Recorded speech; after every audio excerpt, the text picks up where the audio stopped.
Thanksgiving 1974, Dallas's Mad Bomber Clint Longley relieves injured Roger Staubach, and the Cowboys explode to a 24-23 come-from-behind win over Washington.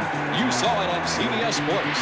Thanksgiving Day at 3:30 Eastern, CBS Sports presents Cowboys and Indians 1978 as the Washington Redskins do battle with the Super Bowl champion Dallas Cowboys in an NFC East showdown. The Cowboys will be gunning to avenge a 9-5 loss to the Redskins earlier this season. That's the Redskins and Cowboys Thanksgiving Day. You'll say, you saw it on CBS Sports. Asking the Greek and the coach what's going to happen. I should have been asking Jane. She was the only smart one of this group last night because she went over to talk to Roger Staubach. Well, you all partied. Well, I'll tell you, as George has already said, Roger Staubach is one of the premier quarterbacks in the NFL, and Jane talked to him about today's game. Changed since they lost to the Redskins in October. You have to go into a game with a chip on your shoulder to a degree. I don't care which team it is, against the other team. And as world champions, everybody had it for us. But I don't think we had it like we have in the past. And now that we've been beaten a few times, it's starting to develop. And I hope it's not too late. We're in the middle of it now, and we've got some great games ahead of us. And I'm looking forward to a good season after a slow start. Why is it that the Washington Redskins and the Dallas Cowboys are such bitter enemies? When they meet, it's like a Super Bowl game. It's that important to each team. As far as since I've been with Dallas, it goes back to the '71 season where it really started. We had lost to Baltimore in the Super Bowl the year before, and some of our management were talking about we had a team of the future, a dynasty. And then we played Washington and George Allen's first game here. It was in the Cotton Bowl, and they beat us. And, man, they went back to the locker room, and they started saying, well, Dallas has got a dynasty, huh? That's a bunch of baloney. And then the word started. And that year, it was Washington's first year under Allen. They had a great team. And we battled them down to the wire, and we finally beat them out. We went on to play Miami in the Super Bowl. But that developed. The verbal abuse started back and forth. And then in the following year, we played them in the playoffs up there in Washington. They beat us pretty good, and since then we've gone back and forth. And just because of that first game in '71, where they had to beat us and we had to beat them to get into the playoffs and into the Super Bowl. And when that happens, and then a few verbal things back and forth, it gets heated. All right, Detroit has beaten Denver this afternoon by a score of 17-14. Jane, you were with the quarterback. Make a prediction for me, Washington, Dallas. Well, you know, when I first started with you, I told you that if it ever came to Washington-Dallas, I wouldn't know what to go for. But Dallas, I pick 21-17. 21-17, Dallas. Serve? I like it 21 points. I'm lousy at this. I'll take Dallas 21-10. 21-10, Dallas. Coach Allen. Redskins 17, Dallas 14. 17. Coach Allen, why don't you stick to coaching and let me do the analysis to these games? Dallas is 24-16. That's what I'm trying to do. Well, we've run out of time, folks. Sorry, I can't make a prediction again with you. No, you're not going to get away with that. For the Greek and Irv. Oh, wait a minute. Have a happy Thanksgiving, everybody. I'm Glenn Musburger.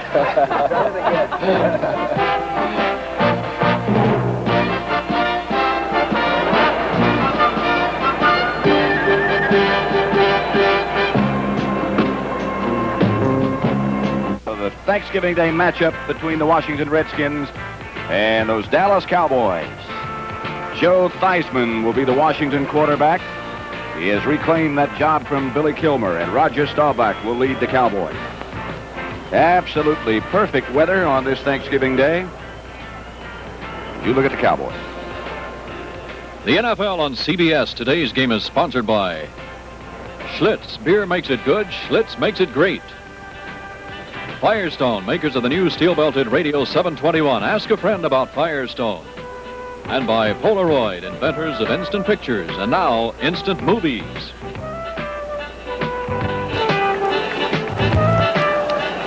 Happy Thanksgiving.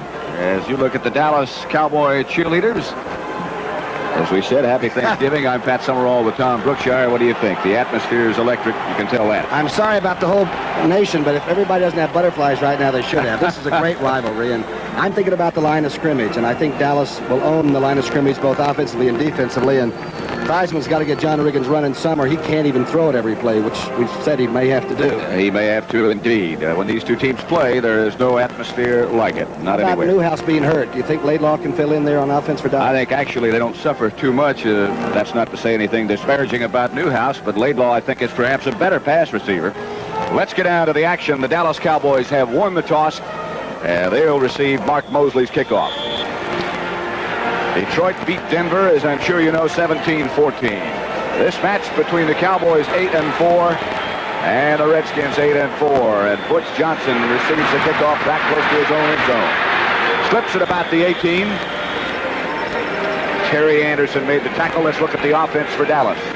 The offensive line is playing extremely well. Donovan Scott, Fitzgerald forever at center, Rafferty and Rayfield Wright, Big Cats playing right tackle pretty well. Those are the receivers, Tony Hill and Drew Pearson, rather, the wide receivers. Look out for Tony Hill today. He may break out. He's been sort of stopped occasionally the last couple of games. Billy Joe Dupree is the tight end. Those are the backs. Staubach, the trigger man. First down, Dallas at their own 19-yard line. Scott Laidlaw and Tony Dorsett, the running back. And this is Dorsett. Dave Butts will set the rest of that Washington defense for you. Here's the front four. And Lorch is playing super. He's replaced McDowell at left end, Big Butts.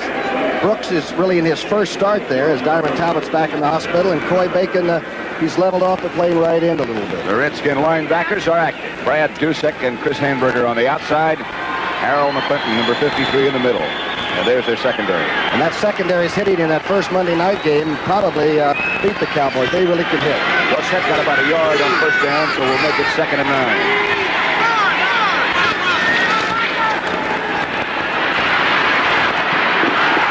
Tony Hill. And he was inbounds, just shy of a first down. A good throw from Roger. Joe Lavender knocked him out. Catch number 33, but watch the way Roger Staubach throws this. This is the way he's been throwing about the last month, and I mean on target, a smooth, tight spiral, and Hill might be the best third-round draft choice to come in this league in a long time. Third-round draft choice from Stanford. The other wide receiver, of course, is Drew Pearson, who was not a draft choice, so walk on. Actually, John Nyland went to Philadelphia, and that's how Dallas got that draft choice for Tony Hill. Not bad. 3rd and 1, not bad at all. Scott Laidlaw shifts back into that fullback spot, replacing Newhouse, and Laidlaw will get the carry and get the Dallas first down. Gerard Williams, the blocking up front by Scott and Donovan. Very good. We saw the young guy from Stanford a little bit against Green Bay and Milwaukee because the team was ahead, but to be the starter for the first time since back in '76, that's some responsibility. Got to give John Fitzgerald the center, too. A lot of credit for a good controlling block on middle linebacker Harold McClinton. Let's see how big those splits are by the Dallas offensive line. See if they're trying to get some room. 1st and 10 at their own 36. Cowboys operate with Pearson in motion, and now everybody else is in motion. Like Rafferty might have moved. Burton Lawless, the shuttle guard, might have moved. Looked like his right ankle sort of made the stutter step, huh?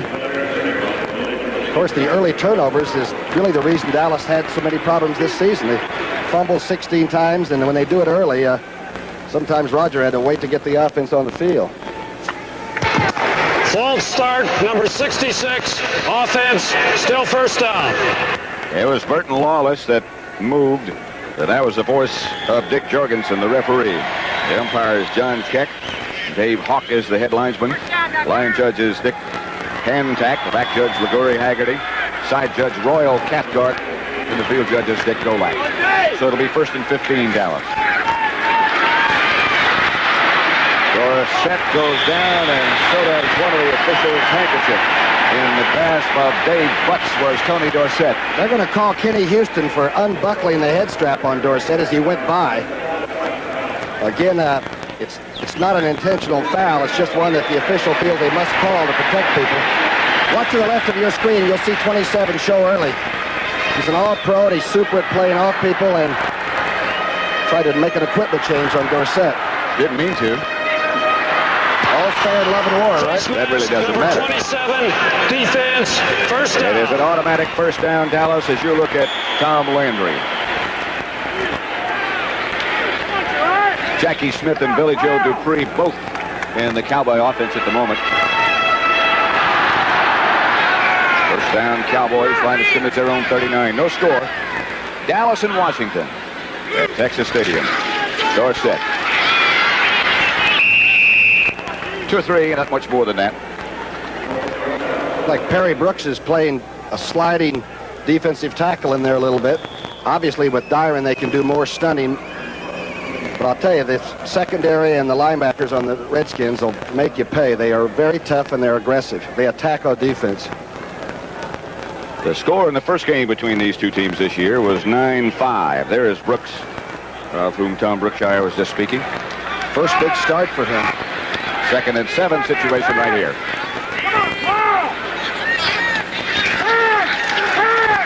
Drew. Oh.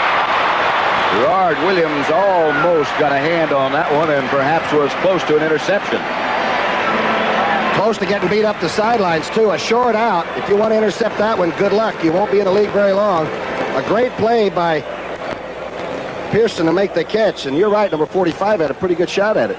Another good throw by Roger. And right on. First down, Dallas, the line of scrimmage, their own 49. No score. Mike Ditka strolls around behind Tom Landry. Dorsett and Laidlaw the setback.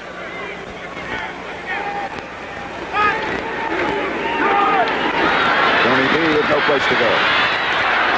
Finally ran into one of his own men before the Washington defense converged. Pretty good play by Coy Bacon on the outside. Some people have thought you could run inside the defensive right end, but you try to get outside. He makes the quick move. Came over from Cincinnati, and I tell you, for about 7 or 8 games, played about as well as you can play defensive end, but he sort of leveled off a little bit. They all have. Intensity's hard to keep over 16 rough ones, you know? Yeah. Those 2 extra regular season games make a big difference, not only injury-wise, but mentally. We're tired, too. Yeah. Roger Staubach. Pitch back to Dorsett. This time some room. Ken Houston made the tackle on Tony Dorsett.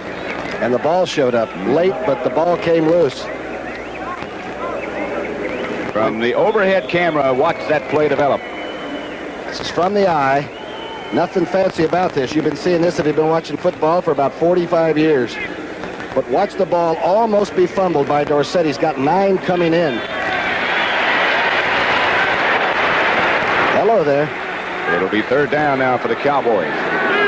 Preston Pearson and Tony Dorsett as Roger Staubach operates this time from the shotgun formation. Comes out of it and out of it and has the Dallas first down.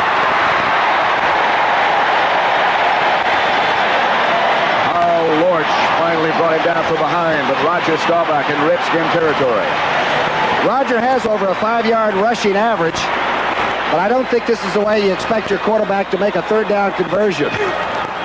Everybody covered. This time I think he really decoys it. He's not going to throw it now. Now he just fakes it one more time to get Houston off his neck. Good run. Good athlete. Still. The age of 36. Makes us feel good, doesn't he? Sure does. Laidlaw back in place of Pearson now, and Jackie Smith goes in motion. Laidlaw. Close to another Dallas first down. Jake Scott had to make the tackle.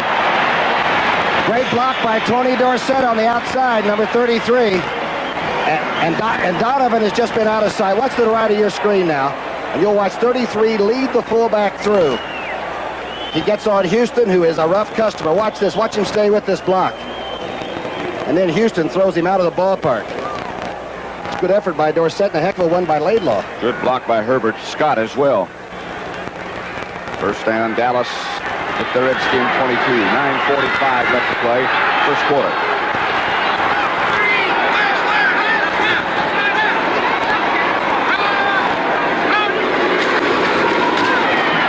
Dorsett in the grasp of Brad Dursek, but more good yards.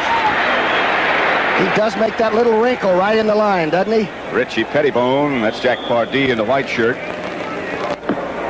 This telecast is presented by authority of the National Football League. It's intended for the private use of our audience. Any rebroadcast or other use of this telecast without the express written consent of the Dallas Cowboys and the National Football League is prohibited. Well, I'll tell you, number 33 made a little move right at the line of scrimmage, and Coy Bacon barely touched him. That little skip and change of direction he has is most deceiving. Dorsett is deep, and he will get the pitch. To about the 15 before Brad Dusek and Harold McClinton converge. Dusek is playing a lot of left linebacker, number 59. He's from Temple, Texas. I have a feeling he's got some people here with different feelings about how the game should turn out. Don Harris goes in place of Harold McClinton now on third down. Burton Lawless brings into play from Tom Landry for Staubach. How do you play defense against this one? Loose and tight at the same time. Very careful, you're right. Straight back. Tony Hill had his hand on it, and we will see Raphael Septien. Joe Lavender, number 20 for the Redskins on the coverage. The Bird is out of San Diego State, where he was a basketball player, and at 6'4", he really can play the corner about as well as anybody when he's on. That was a great play he just made on Hill. He wears no thigh pads, no hip pads. Helmet and shoulders, and that's it? Helmet, shoulders, and knee pads. The NFL rules should hear about that. Now they have. From 33 yards out, Raphael Septien with Charlie Waters holding. There's no score as yet. 8:11 left to play first quarter. And now there is a line drive field goal from Raphael Septien. So Dallas breaks on top with 8 minutes, 8 seconds left to play first quarter. Dallas leads Washington 3-0. 33-yard field goal by Raphael Septien, and that's the Dallas scoring drive. Septien about set to kick off now. That was a big marker for the Dallas Cowboys to score on their first shot at it. Tony Green is deep. It will not be Green. Ike Forte streaks down the far sideline and is shoved out of bounds by Raphael Septien. Dallas 3. The Redskins, nothing. And Septien is really upset about something, and a flag goes down on the far side of the field. What's he mad about? I don't know. He's been doing a lot of commercials around town. I can't believe he's upset about anything. Raphael shoved Ike Forte out of bounds. And then something else must have occurred. Unsportsmanlike conduct, number 30. Offense. And there's Ike Forte.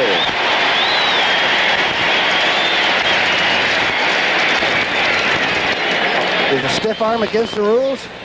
I don't know. Out of bounds? I understand that. I figure a ball carrier's got to protect himself, and he was almost in the Dallas bench. All right, let's look at the Redskin offense. Hermeling, Saul, Kazeel, Nugent, and young Harlan's first start, and he will block Too Tall Jones. Those are the receivers, McDaniels and Bugs Wide, and ex-Cowboy Gene Fugate, the tight end. Joe Theismann starts at quarterback. Mike Thomas and Big John Riggins, the running backs. This is a fake to Riggins, and the effort just barely overthrown, intended for John McDaniels.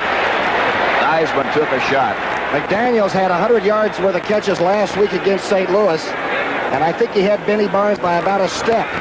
Barnes, of course, coming off that bad ankle. Good call in the first play. It looks like number 7's going to air it out, huh? That was the information we had as you look at now the defense for Dallas. Jones, Pugh, White, and Harvey Martin, who is still working on a sort of a bad wheel. He's about 90%, which is all right. Hollywood Henderson, Bob Bruning at the middle, and D.D. Lewis, the other outside linebacker. Benny Barnes, Aaron Kyle in the corners, and the all-pro tandem of Charlie Waters and Cliff Harris, the safety men.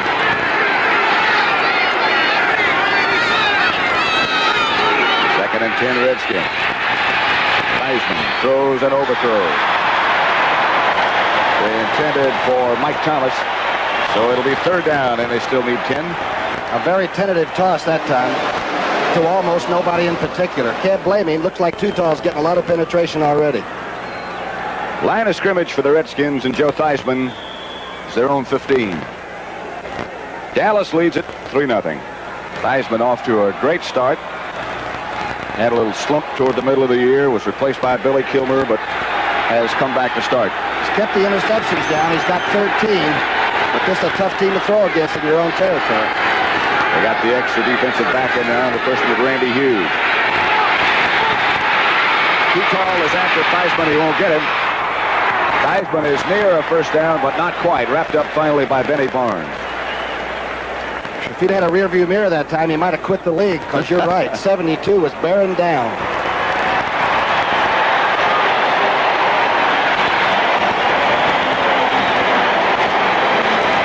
Jack Pardee out to greet his quarterback.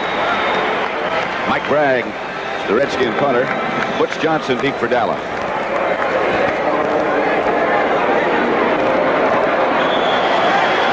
Last time this fella had one blocked was against this Dallas ball club. That was 344 punts ago. That was by Charlie Waters. Dallas backing off now. They're going to try to set up a return. They're not trying to block it. A high kick from Mike Bragg, and Butch Johnson will not signal for a fair catch. And the Redskins are there in a hurry. But Dallas will take it over at their own 38-yard line. A 33-yard field goal by Raphael Septien, the only point so far. We have 7:17 left first quarter. Dallas leads it by that score.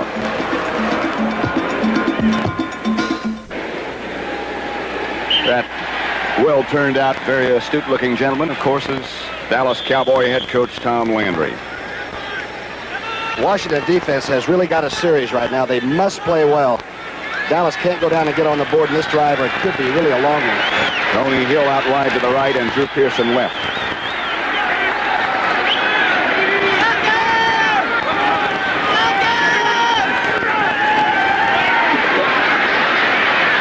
Tony Hill got it.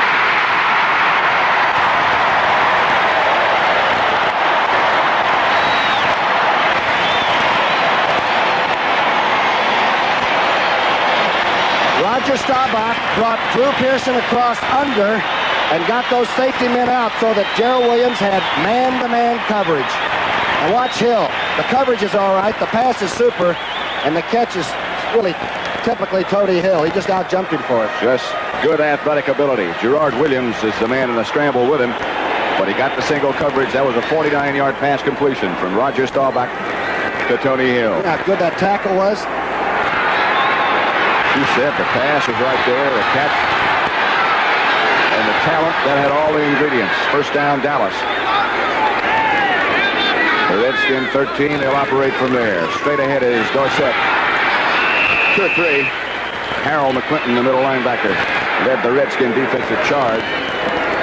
There's a little altercation, or near altercation, after almost every play. That time, looked like Dorsett might have stumbled over his own blocker or something, because he was suddenly went under the carpet. Jack Pardee. Dallas has the football right at the 10-yard line. First quarter action. Cowboys already lead it 3-0.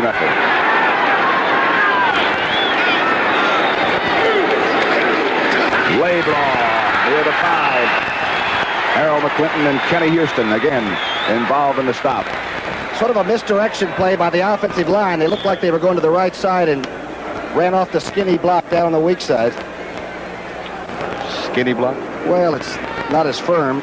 Playing some pressure. That's a good defensive line, and Butts probably took the flow to his side, and Perry's all by himself. Dave Butts goes about 285 pounds.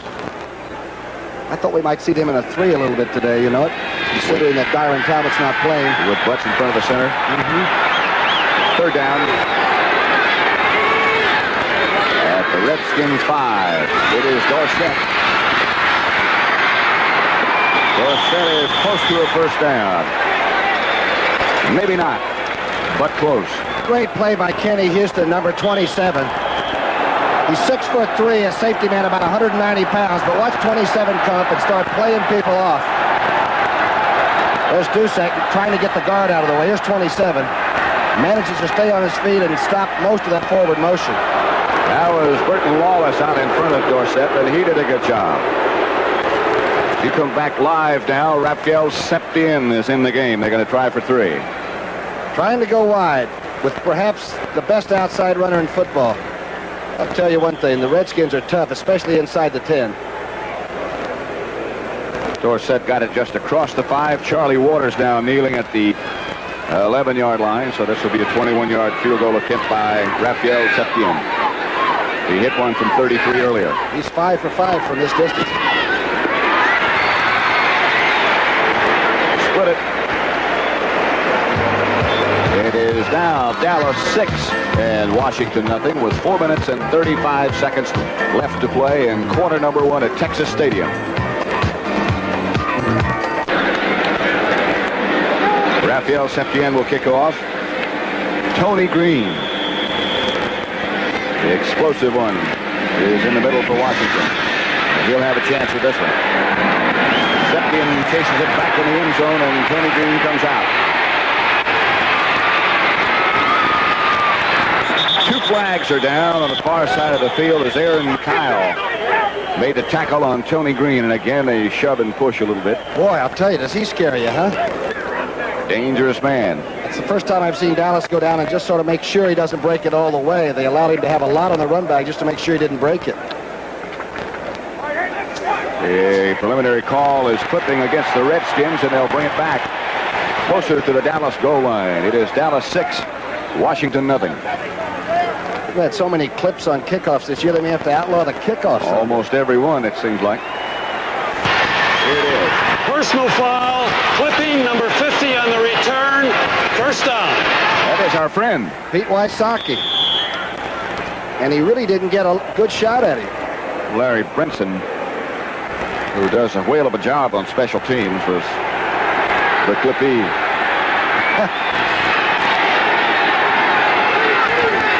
First and 10, and Washington spreads it out. Theismann gives Riggin. And Big John bangs out, fumbles. Benny Barnes picks it up.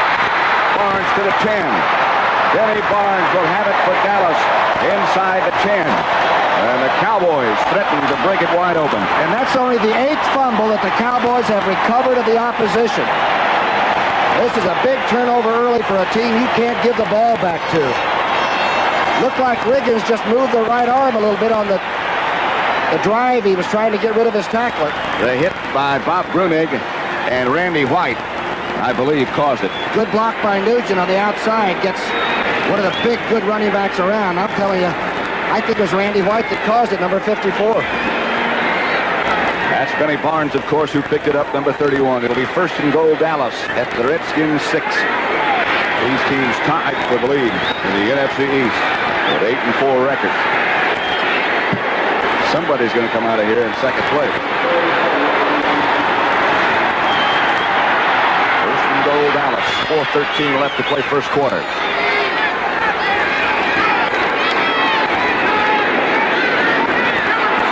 Ball back to Laidlaw. Big hole on that left side. Jake Scott and Ken Houston made the tackle. Staubach is so cool, though. He waited and waited and waited for McClinton to get in and out of that hole and then ran right at him. Flag on that play? Yeah. Against the Redskins. Maybe it was McClinton. The only thing about juking and not getting back out of there, you're not in much position to take a block. Referee Dick Jorgensen will tell us in just a second who it was. Clinton is number 53, by the way, remember. You know, you're right. These two teams are pointing a lot of fingers at one another, aren't they? Encroachment, defense, still first down. They didn't tell us who it was. Our old friend encroachment. The whole defensive line, perhaps. What did he say last week in Denver? He gave us a number, and he said, and several others. It's first down, Dallas. At the 3. First and goal. Laidlaw. To about the 1. The running straight ahead at number 69, Perry Brooks. First big start against the Super Bowl champions. It's not really fair, is it? You're right on the line of scrimmage. Oh, what a shot that is. Laidlaw over the top and pretty close down in there. Laidlaw got to about a foot short of the goal line. Oh, Lorch. There's the first man to hit him. And a quick catch. Staubach is knocked back. He caught nobody by surprise. Dave Butts and Perry Brooks really straightened up the offensive center, and Staubach in particular, huh? Roger can't believe that. You can lose yardage on a quarterback sneak. He might have gotten back to the line of scrimmage, but certainly no more than that. He lost a little bit, I think. Okay, folks, you won't see this in the Hall of Fame, but pretty tough football play and a great defensive play. Brooks is under there, number 69. He's the one that stopped the flow. So it's third about a foot. Laidlaw had a crack, so did Staubach. So it should be Dorsett's time now. Laidlaw. He's in.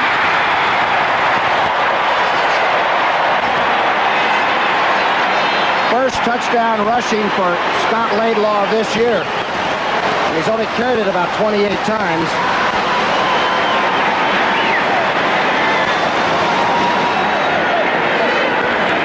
The fullback. This is not Newhouse. This is Scott Laidlaw. And filling in pretty well. Good back. Waters holding in the edge of the sunlight. Raphael stepped in to try to make it 13-0 Dallas. 3:01 left to play first quarter at Texas Stadium. Septian lines it again. Cowboys, at least in the first quarter, pretty much have things their own way. They lead 13-0 with 3:01 left to play first quarter. No flags on this one. The Redskins will start this offensive series from their own 25. It's the best offensive quarter of the entire season for the Dallas Cowboys. CBS Sports Spectacular next Saturday at 4:30 p.m. Eastern Time, 3:30 Central and Pacific, presents the LA Times 500 and the world's strongest men competition. What are they doing? I think Cale Yarborough's in that LA 500, right? He is. And the strongest men event is the wrist roll. That's on the CBS Sports Spectacular next week. They were lifting cheerleaders last week. I watched that show. I didn't see who won. I didn't care. Brigham. They might have gotten back to the line of scrimmage. There is another official's handkerchief on the field. Bob Brunig and Charlie Waters on the tackle. Can you imagine that the Dallas Personnel Department under Gil Brandt got Hollywood Henderson, Randy White, and Brunig in the same draft? How about that story we were reading about when they began to scout Billy Joe Dupree? What was he, like a sophomore or junior in high school? Junior in high school. And watched him all the way through. And then, of course, he was... Number 64, offense, still first down. Before on the offense is Ron Saul.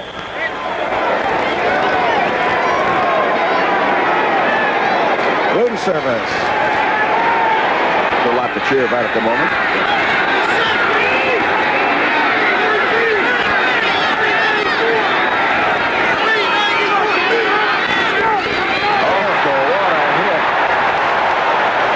Ed Jones. What a truck. Too tall. Smothered Mike Thomas. Well, Jim Harlan, number 68 to the right of your screen, tries to do his job. And Too Tall takes the inside and almost runs somebody out of this league. He's just too big to be able to do that to you. This is the first time the Cowboys have scored more than 7 points in the first quarter this year. 13-0 it is. And there's still 2 minutes left. Redskin ball at their own 20. At the 16, I beg your pardon. They need 20. Chased by Randy White. Joe Theismann goes down in his grasp, and Ed Jones was there to help. That's the 11th sack by the former Maryland All-American, Randy White. You talk about the incredible bulk. That's what I'd have to call 54. Watch him to the left of your screen. Nugent puts a pretty good block on him. He just walked right through it. And he's as fast as Theismann. That's the most frightening stat. Here comes the other guy. An incredible bulk himself, Ed Jones.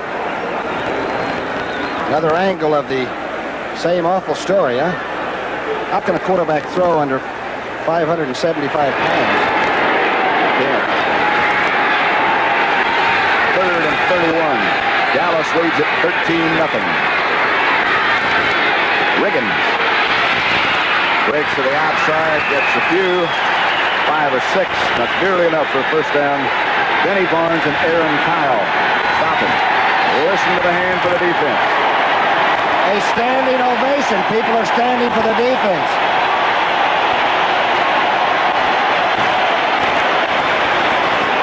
So far, knockout the Redskins has been applied mostly to Joe Theismann.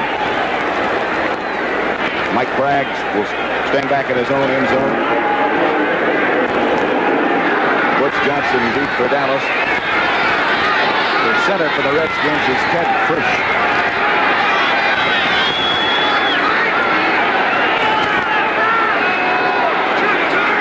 Dallas defense backs away as the Redskins take a long time. They're going to try to set up a return. Ooh. Fine kick by Bragg. Nice tight spiral.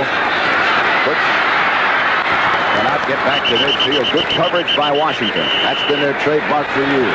Looks like Dallas may have gotten a penalty, too, trying to protect Butch Johnson. They could have clipped. Well, those Redskins can cover punts, can't they? Pete Wysocki was the man down.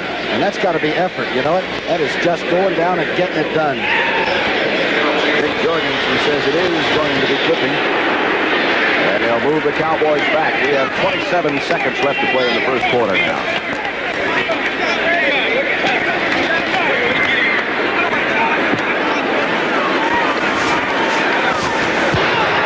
Personal foul, clipping number 32 on the return. First down. Here's 32. Jack Pardee wore number 32 when he played. Boy, did he play well. Texas Aggie man, too, wasn't he? Right, under Bear Bryant. Came out of a 6-man football league somewhere down in Texas. Cotton Bowl game here in Dallas. At the Cotton Bowl will be Notre Dame against the winner of the Southwest Conference, which right now looks like it's going to be Houston.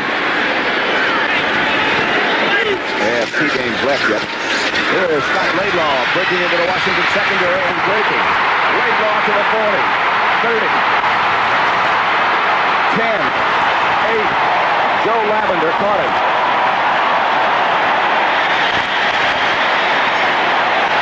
It's not a bad way to start your first game in 2 years, is it? Out of Stanford. Out of his mind is what he is. And watch the block by B.J. Dupre. Watch the tight end's block now. To the left of the screen, watch 89's block. He takes Lurch all the way out of your picture. And the hole was about 5 backs wide. 57-yard run by Scott Laidlaw. By far. Here comes the bird.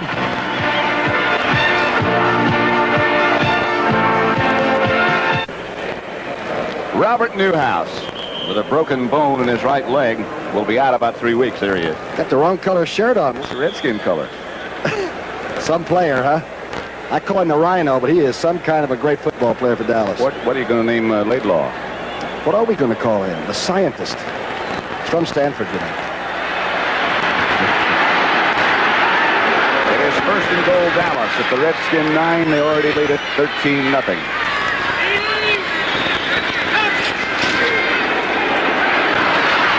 That's Dorsett. It almost wasn't Dorsett. Carl Lorch. 71.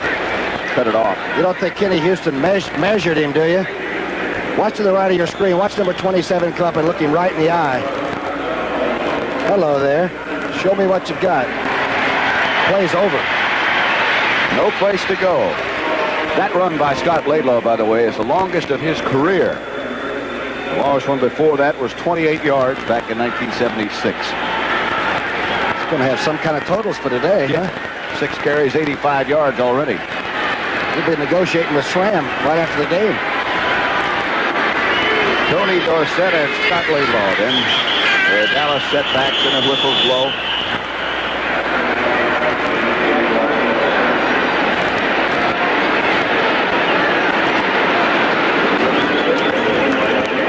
30-second clock, I think, ran out on Dallas. Delay. Offense. Second down. Here comes Preston Pearson into the Dallas lineup. Laidlaw goes out. Butch Johnson comes in. Somebody told us that Preston Pearson has caught at least 2 passes the last 17 consecutive games. And he always comes in when you know they may give it to him. See what happens to him this time. Really, the only team that has defensed him correctly is Miami. Second down. 21 yards to go. The straight-ahead handoff is to Preston Pearson. Chris Hamburger tied him up immediately. This man can play fullback. That's if Laidlaw would go down today, we would have seen Preston Pearson. Not bad for a basketball player out of Illinois. He has been some kind of a football player. The only player on the roster who wasn't drafted by the Cowboys. You know who they cut to put him on the roster that time? Bring me back. Jim Zorn, the Seattle quarterback. I don't know where I got that data. I'm glad you did. At the 20. It is third down, Dallas. They operate from the shotgun, and Staubach fires down the middle, almost intercepted by number 26, Don Harris, for the Redskins. And we will see Septien again. First bad throw we've seen in a couple of weeks. That one might have been forced in there a little. Forced right on through the jersey, and number 26 had trouble dropping that one. Raphael Septien. Look at that. In the first quarter, that was. Charlie Waters at the 27, so make this a 37-yard field goal. It's 3 for 4 from this distance. Raphael Septien. Redskins waving their arms. Septien disregards and pushes it right. No good. Maybe he didn't disregard it. 13-0. Dallas leads with 13 minutes and 27 left in the first quarter. Happy Thanksgiving.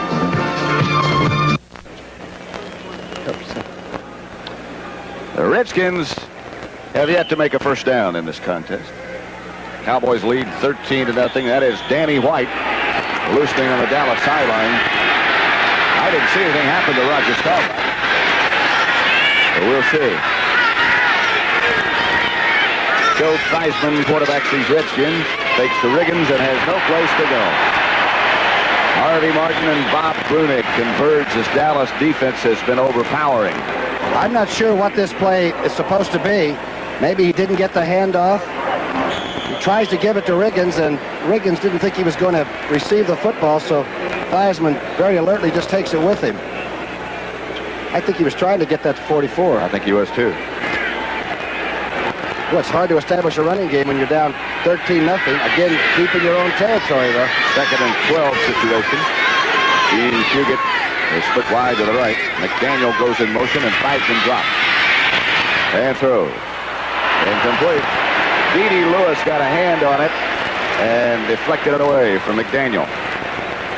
Dallas feels like they can control the line of scrimmage with their down 4. They'll even drop those linebackers more quickly. And Theismann still is only going to have a couple of seconds to load it up and get it out.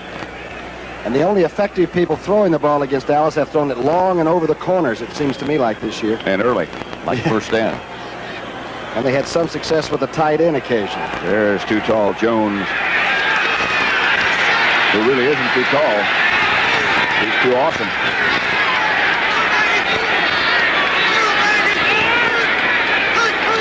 Here they come. Randy Hughes was right in the eyes of Joe Theismann, and he had to unload in the direction of Mike Thomas before he wanted to. They'll have to punt, and they still don't have a first down. Pressure, pressure, pressure. Nobody picked up Randy Hughes.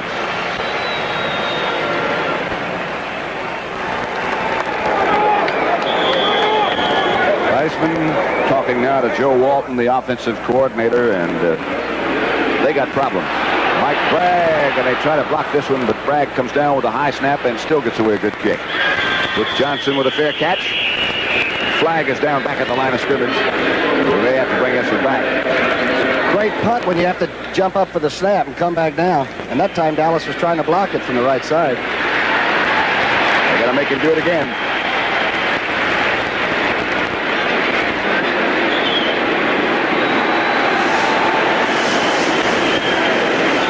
That Dallas defense has kept the pressure on Washington and Theismann throughout the game so far. We have 12 minutes and 38 seconds left before the half. And Bragg's formation is about the most they've had the ball. Ineligible downfield on the punt, number 50. Offense, still 4th down. Pete Wysocki is number 50. Jack Pardee is that man in the middle of the picture. He could suit up and play and could be used today, I'll tell you. Looks like it could. Detroit beat Denver today. In Detroit, 17-14. The Lions have been playing much better football in recent weeks. This time the Cowboys do not appear to be trying to block it. No, they're trying to set up a return. This time Bragg hits another good punt. Butch Johnson will take it as his own 43-yard line and look for someplace to go. There is nothing. Those Redskins still on special teams are as good as there is. Don Hover made the tackle. We have 12 minutes and 29 seconds left before what always is a wonderful halftime show here at Texas Stadium. From Texas Stadium, at Summerall with Tom Brookshire. So far, it's been a happy Thanksgiving for the Dallas Cowboys.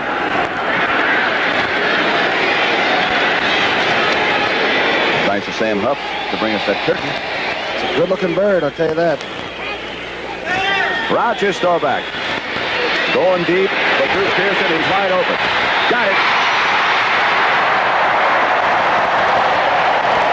Joe Lavender was the Washington defender, but Drew Pearson, 53-yard touchdown pass from Staubach to Pearson. The Redskins blitzed Hamburger, number 55, the strong side linebacker. He got a late start, and as soon as Rodgers saw that there was going to be single coverage, the ball was on the way. Watch the left part of your screen. 55 will come, Hamburger, and then get a late start, and now it's one-on-one. That's the 3rd touchdown catch for number 88. What a throw, huh? Beautiful throw, right on. Drew Pearson, a walk-on from Tulsa, who was a quarterback in college for most of his career. South River, New Jersey, right? New Brunswick in that area. Got a lot of fans still back there. Raphael Septien makes it Dallas 20. The Redskins nothing. This could be a long day for Jack Pardee's Redskins. A short one for those folks. 20-0.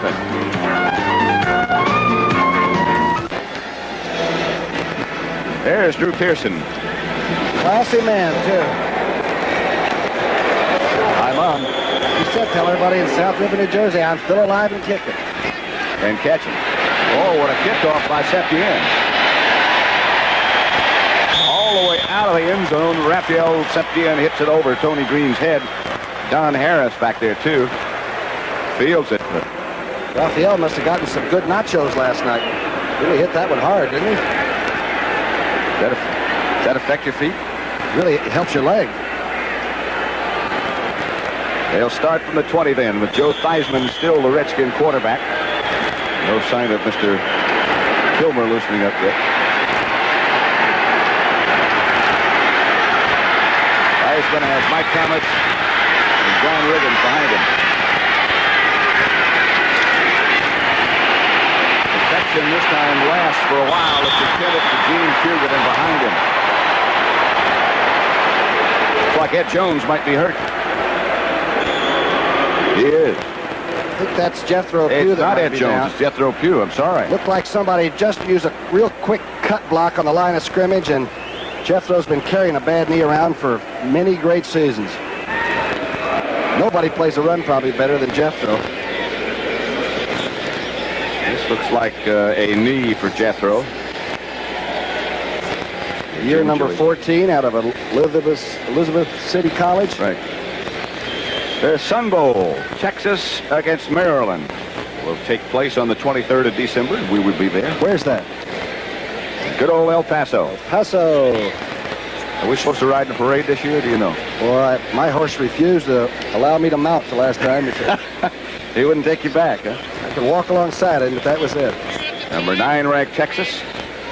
Number 12 ranked Maryland in that game. And don't forget about the Peach Bowl in Atlanta with Purdue against Georgia Tech. I think Lindsey Nelson and Paul Honig are going to be doing that one, right? I would figure.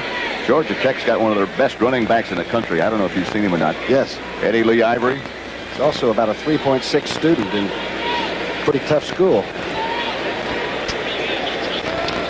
Purdue, of course, has great passing attack.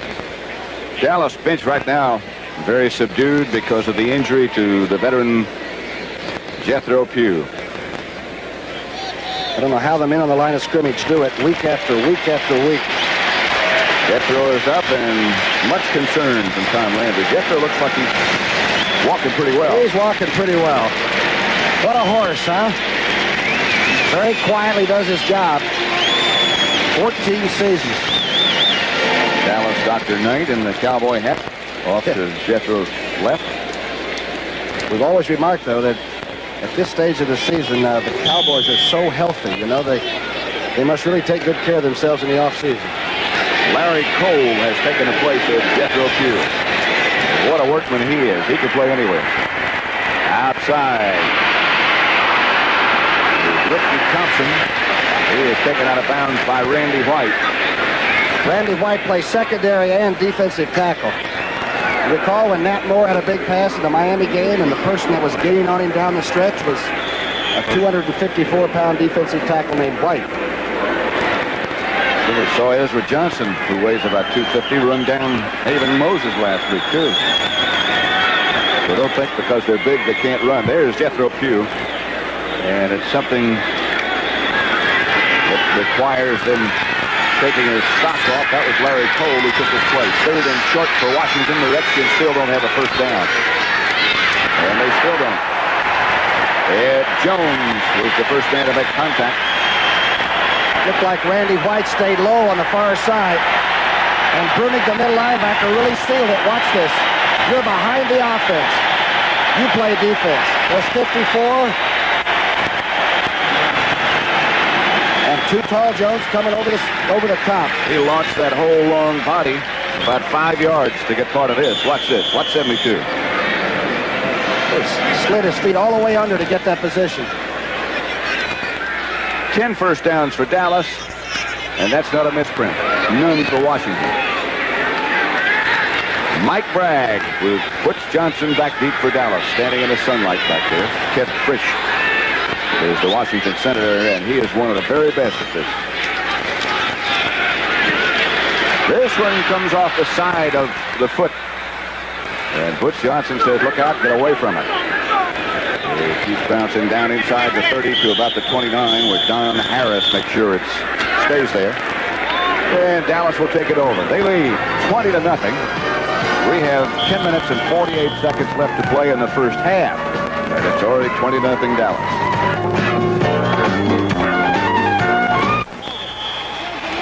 Lots of reason to cheer. It's great to be a winner, isn't it? Sure is. 20-0 Dallas. Pat Summerall with Don Brookshire. Don't forget to stick around at the half. The NFL Today crew is here. Jackie Smith goes in motion. Roger Staubach gives to Laidlaw. He almost breaks away for another first down. He lost the football, but he was down. I tell you, Donovan blocked down so quickly. I think Coy Bacon's trying to help Brooks next to him, the young man. Bacon tried to slip inside, and watch the big hole that Donovan opens up. To the right center of your screen now. Watch the blocking from above now. Bacon was already going inside, and Donovan just kept him there, number 67, and there's that hole. Boy, the backs love to see that. Another good block by Dorsett. Well, that's an interesting shot, isn't it? Preston Pearson. Laidlaw got the first down. He should be, 95 yards now and 7 carries. Boy, but coaches like that shot that we have on that television. Oh, yeah. Maybe we can let them borrow it. They have so many cameras now that you can't hide any longer.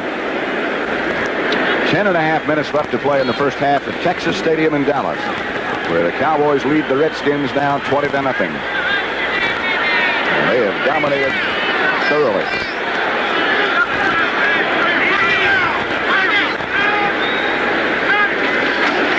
Staubach gives Dorsett, who gets out of one grasp and goes out of bounds. And what a shot was taken by Kenny Houston.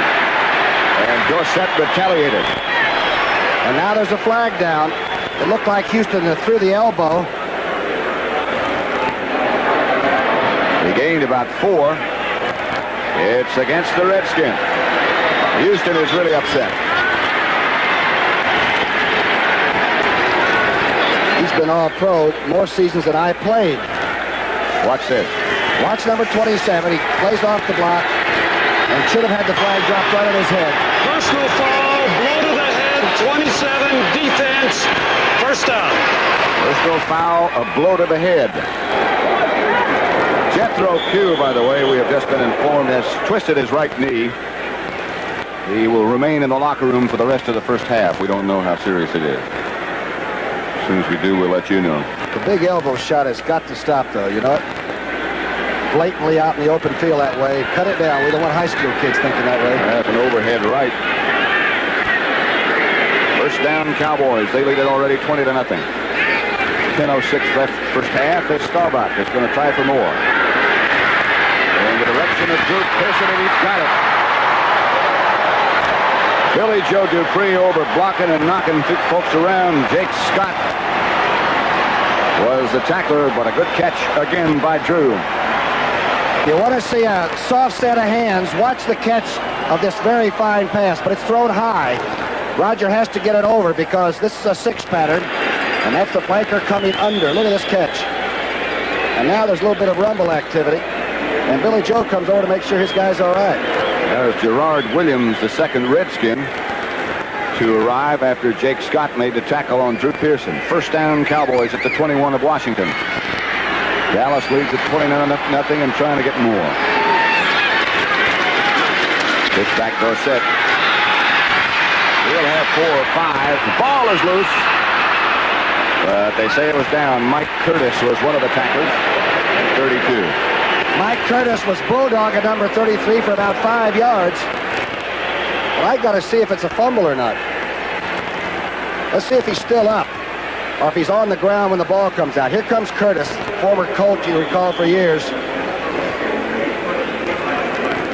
Well, both knees were down, but the ball looked like it was beginning to leave early. About 4 yards, make it 2nd and 6. Line of scrimmage, the Washington 17. Redskins still do not have a first down. The Cowboys have 13. It looked like a fumble to me. I thought so too.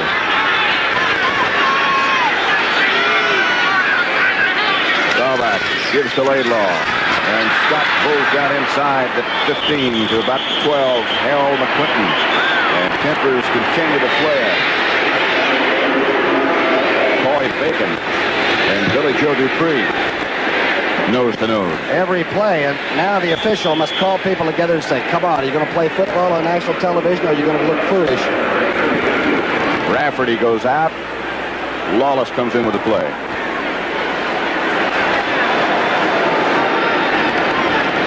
Comes Andy Frederick in also.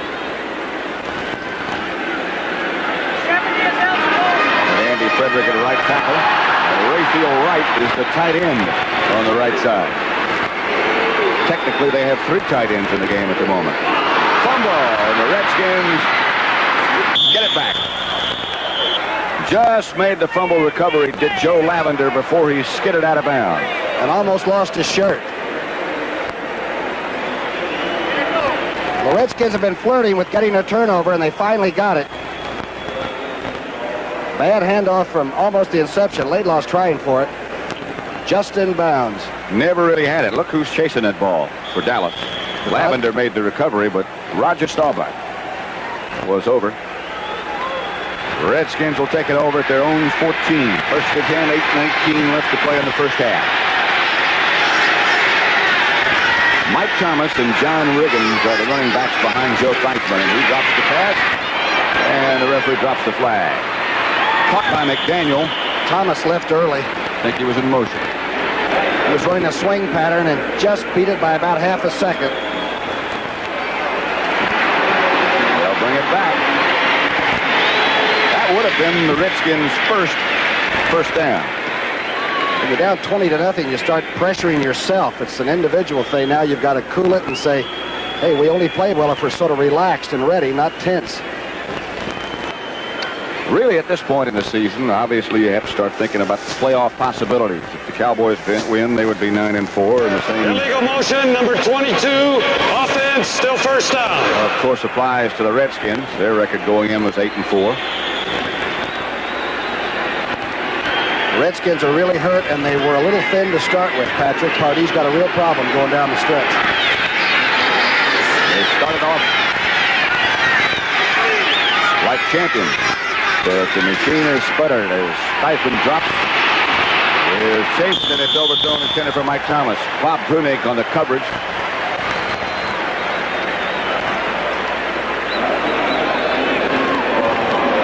Mike Thomas.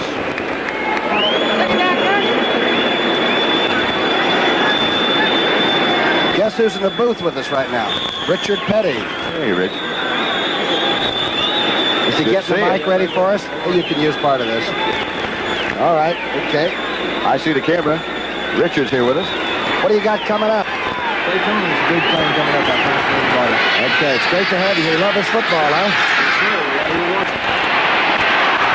Thomas slips down and is overpowered from the other side by Harvey Martin. No place to go for Mike Thomas. Harvey Martin, number 79. Remember the MVP for the Super Bowl? Watch the right of your screen. Right now, he's a runaway. Nugent turns back on Randy White. Thomas makes the mistake of getting back up, and there's 79.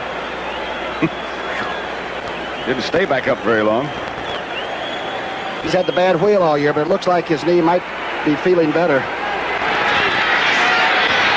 Nothing like winning to improve the health. Theismann drops into his own end zone. Throws down the middle. And the flag goes down. The early hit by Mike Thomas on Mike Thomas. Thomas didn't know the flag had been dropped, and he was arguing for the interference, and I think Harris went right through the numbers, and the flag should have been dropped. Remember, with the no bump rule, these Dallas safety men have had to almost learn how to play a new game. Into the end zone. Here's the throw, and watch 43 go through a little early. A year ago, that would have been allowable, almost. That'll be a Redskin first down as a result of a penalty, and that's the first one. Cliff Harris made the hit. Washington has it at their own 16. 7:17 left to play first half. Theismann comes out with it. And skips down close to another Redskins first down. And now a flag goes down. Benny Barnes made the tackle, the first contact. Cliff Harris may be the one they're going to get first. I think so. For drilling and spiking. Remember, this is the quarterback that's running with the football. He tried to get down, and Harris was already in hot pursuit. Walk off against Dallas. Personal foul, late hit, 43, defense, first down. Boy, Harris is 2 for 2. The semi-roll left, they double team on Harvey Martin, and now this is a running man. This is a running back. He tries to get down, and does, and Harris did drill him.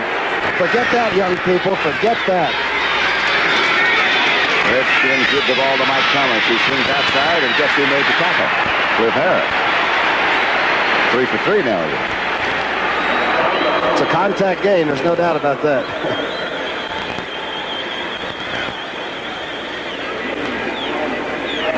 Here's that great coaching shot we've been showing you this afternoon. Thomas gets outside, and here comes 43, and you know he's hot by now. Good tackle.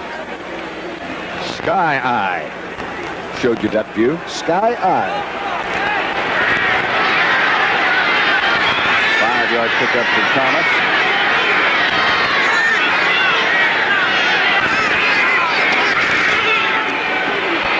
Mike Thomas was supposed to get the ball and eventually did, but he slipped down before he got started. Pat, he's had a bad ankle most of the season. And one of the worst teams that he rushed against was always the Dallas Cowboys. They always did a great job of tackling Thomas early. He's a great running back when he's healthy, and I really don't think he's 100% yet. Bob Brunig made that last tackle. And the Cowboys now on third down send in extra defensive backs. And in past weeks from this setup, they have blitzed somebody almost every time. See if they do it now. Doesn't look like it. Now it does. Theismann has to unload early. Randy Hughes, the blitzer, all over Theismann. And Hughes came late. As Pat says, they like to come with this on third down. Watch the right of your screen. And Benny Barnes and Hughes arrive at almost the same time, and there's a knuckleball coming out. From Fright, 20-0. Dallas leads Washington with 5:42 left first half. Mike Bragg comes in.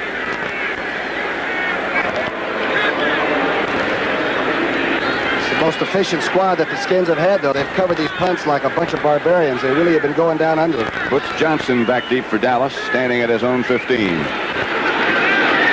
trying to block this one, and Bragg hangs another one high. Johnson signals for the fair catch at the 10. The Redskins again were down in good shape. You're right. That's been the strongest part of their game so far. Bragg's punting. Bragg's been out there a lot. All kinds of snaps.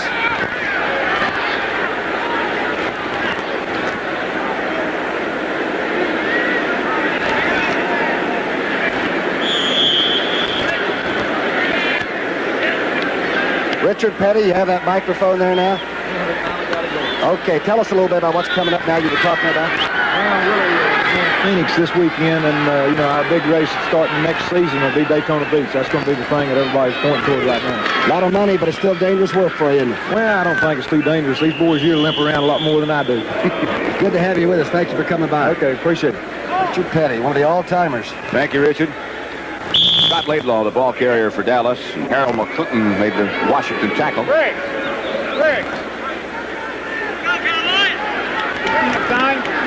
McDowell comes out. Curtis comes out. They'll try to let Carl Lorch rush what they think is going to be a Cowboy pass. He's been the best pass rusher for the Skins this year, number 71. Second down, Cowboys. This is Dorsett. He struggles for 4 or 5. McClinton and Gerard Williams make the tackle on Tony Dorsett, who hasn't been able to crack him yet. That time Dallas caught the Redskins moving into a defensive odd man line, and Butts was standing around when the ball was snapped that time. Looks like Harold McClinton is the injured Redskin who's down. Number 53 is on the far side of the field. Mike Curtis has already started to come in. Boy, McClinton has to be hitting because that's the big position in pro football right now is your MLB. He should lead your team in tackles. They protect them as well as they can. Thinking of Berge and great middle linebackers around. This one here, Brunig. Jack Reynolds. See how McClinton got hurt. There he is. Watch the left part of your screen where it's circled. Again, the Redskin defense was sort of caught shifty. Looks like he just caught it the right leg when he was turning Tony D down. Just buckled at the last minute. And McClinton is still being administered to. We'd remind you again that Brent, and Herb, and Jane, and Jimmy the Greek, and George Allen are all here with the NFL today. They'll have highlights of this game and the Detroit-Denver game, and we'll have a chance to visit with them. George Allen locked himself up again last night, went over movies just like he's still the coach. He still feels like it's a game tomorrow, right? There they are. It's relaxing. I guess. Looks like they're relaxing. Some ballpark, though, isn't it? Oh, I'll say. That's some room where they do that show from. And not a bad facility where we work from at all. You're only saying that because they have the best barbecued beef in the country here. Oh, my goodness. I don't eat for 3 days till we get here. The Mixed Team Golf Championship, Saturday, December the 2nd. Sunday, December the 3rd, 4 p.m. Eastern Time. What do you mean by mixed team? Well, I mean is one female and one male. That's just wondered. Thought you maybe made a 15 handicapper with a pro or something. Harold McClinton checks out.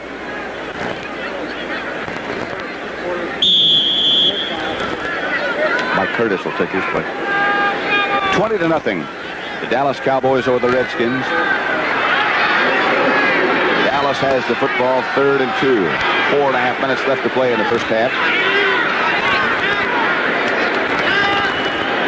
Chris Johnson in motion. The fake to Laidlaw.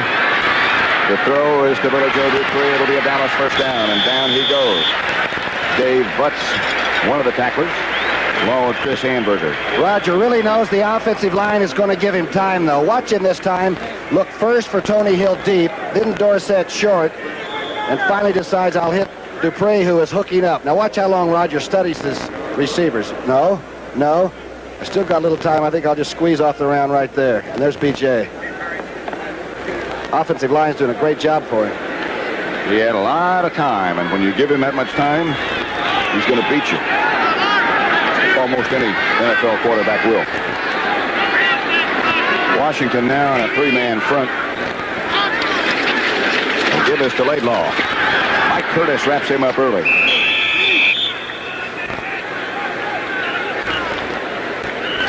Laidlaw is already over 100 yards. He's carried 10 times for 103.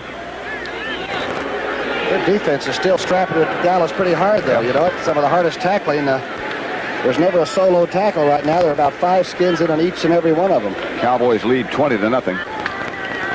Clock running at just over 3 minutes left to play before the half. And speaking of the halftime, in addition to the NFL today, they have one of the great halftime shows. Dallas Civic Chorus. Staubach goes for Tony Hill, and Tony got tangled up with Gerard Williams, and the strike from Staubach is out of the strike zone, a little high. Jake Scott had the corner covered pretty well. Number 13 was really covering the corner, and if the ball is thrown pretty well, Jake Scott might have had it. Let's see what happened to number 35. Going to set up and try to help out the quarterback. Low blocked help a little bit. Newhouse is one of the best at that, by the way, in the league. Like Laidlaw is being administered to on the sidelines right now. Like an equipment problem, though, not a physical one. Staubach is 6 of 10 for 144 yards and a TD. He operates from the shotgun now. Takes off. Has the first down. Outside the 35 to the 38. And look who caught him, Dave Butts, at 280 pounds from behind. Scrambling Roger Staubach. From the shotgun. Fitzgerald comes back and sets up looking for anybody that might filter through. I think Roger had an idea when to run the entire... Now watch 65 from behind. Great effort by Butts. Roger pretty good move on. He was a heck of a defensive back, you know, back in high school in Ohio. Super athlete. Yeah. Baseball player, basketball player. Gin rummy player. Good athlete. 2 minutes to go in the first half at Texas Stadium in Dallas. The Cowboys have dominated entirely, and they lead with 2 minutes to go, 20-0.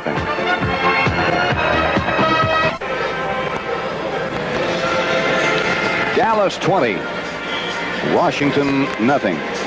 2 minutes to go first half. I'm looking at some stats over there. The Cowboys have 154 yards unofficially rushing now and 144 yards passing for right at 200 in the first half total offense. Well, I guess that's the reason it's 20-0.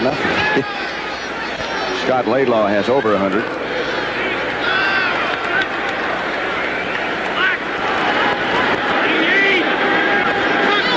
On first down. The draw to Preston Pearson is not successful. By the way, Harold McClinton's back in the game. What's he doing in there on first down? I don't know. Said a minute ago that Laidlaw had some kind of a problem. I couldn't tell what it was. It looked like it was equipment problem, but maybe he was hurt. The throw is just over the fingertips of Drew Pearson, covered by Joe Lavender. Coy Bacon put a pretty good shot on number 12. It's up and healthy, but Number 80 can do it to you if he knows you're going to pass. He'll tow it from the outside and come pretty hard.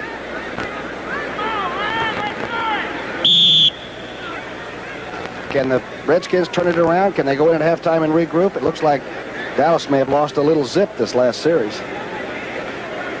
Pat Donovan, the regular left tackle for Dallas, is out of the lineup at the moment with a pulled groin muscle.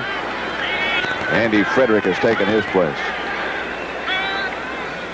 Shotgun underneath Coy Bacon. Still no place to go, and Coy Bacon still, he's underneath. Staubach is still on his feet. And finally throws. Almost picked off, and perhaps it was, by Gerard Williams. Roger Staubach did an amazing job to stay on his feet, and now it's called incomplete. He was out of bounds, I think. Was Coy Bacon after him or not, huh? Twice. Coy Bacon working against Frederick. It'll be to the left of your screen. Now watch how quick number 80 shows up. Here's the first time Coy and Roger get together. Now Butts gets a little bit. Lorch gets some, and here's Coy getting hit number 2. Back up again. Roger's still cool, isn't he? Just out of bounds. Out of bounds. And we'll see Danny White in the Dallas Cowboys' first punt.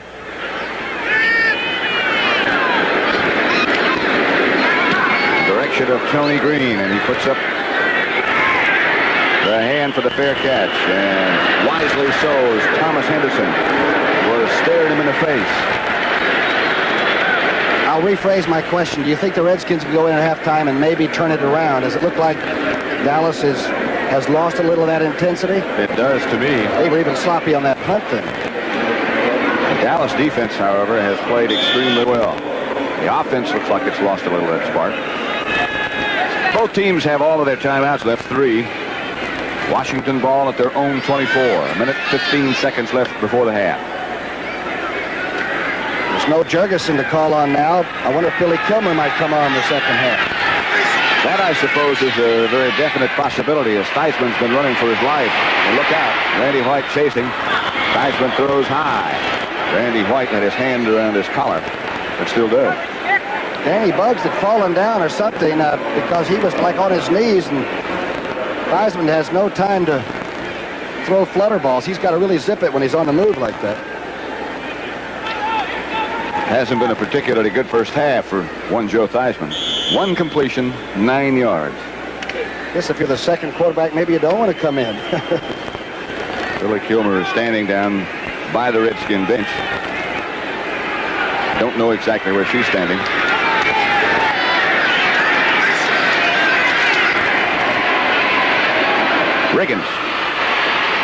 Riggins breaks a couple of tackles, and somebody's hurt. Riggins has a first down. Dennis Thurman was one of the hitters. And Riggins points to something that might have happened. I don't know who the injured Cowboy is yet. I'll tell you in a second. I see Charlie Waters and Randy Hughes and Cliff Harris. It is Mark Washington. Riggins came in with 23 catches and, of course, 823 yards rushing, and early in the season really carried this team literally with 100-yard days rushing and 75 to 100 in passing. A great all-purpose football player, and when he stays healthy, he can really play for you. You can really build an offense. Yeah, he's big. Probably not as big as when he first came in, but he must carry 225, 230 around there. At least. Yeah, he was about 245 at one time. Broke all of Gale Sayers' records at Kansas. That's Mark Washington.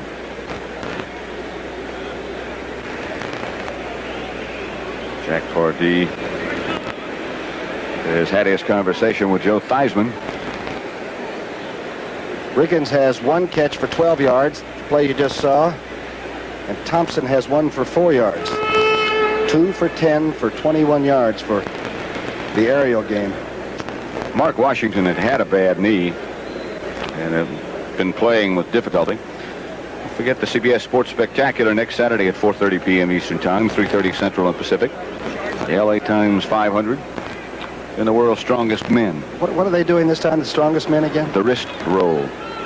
Is that some kind of a... They must be rolling something heavy up, but that's all I know. Those guys are mammoth. Mark Washington is up and walking and now trotting. Anytime you see that, that's your town. My hometown, and Roger Staubach went to NMMI. We got to do pretty good sign work. That's the military school. They used to get all the good dates around the big dance time, you know. And the guys at the military school. They love those uniforms. Theismann under pressure is down. In the grasp of Harvey Martin, who came inside, and Randy White went out. 12th sack for Harvey Martin, number 79. Again, he's a great finesse pass rusher, and when he has a bad knee, it really affects him. He doesn't overpower anybody. He fools you. 49 seconds left to play before halftime. Dallas 20, Washington nothing. Again, Theismann has to go up side, and he is hit by Danny White and Ed Jones at the same time, and Gene Fugate has the ball knocked loose by Charlie Waters. Theismann is down. It was really caught on a sandwich right at the last second, just before he let the ball go. And he is in obvious pain. Let's see if the slow motion carries it. Number 7, the quarterback, he's setting up. Randy White's after him. Looks like Ed Jones might have hit him right in the rib cage. With Randy White supplying the pressure from the other side, and that's Theismann. He really took a shot. And there's our man. Former UCLA tailback, and he may have to run a little bit today. There he is. That's his warm-up. He threw some gum off the field. And it wobbled. But somebody caught it, right? Kilmer has only thrown 36 passes, completed 15, and he was on George Allen's composite quarterback list, wasn't he? The leadership, and you certainly couldn't find any fault with that. And heart. I think that was one of the areas that Billy Kilmer was always strong in, huh? It still is. Coach Jack Pardee, who did such a good coaching job with the Chicago Bears and with the Orlando team in the WFL when nobody knew if they'd get paid or not, and didn't, I guess. And before that was the great player with the Rams and Redskins, and there is Billy Kilmer. Kilmer's got 3 touchdowns, a couple of interceptions.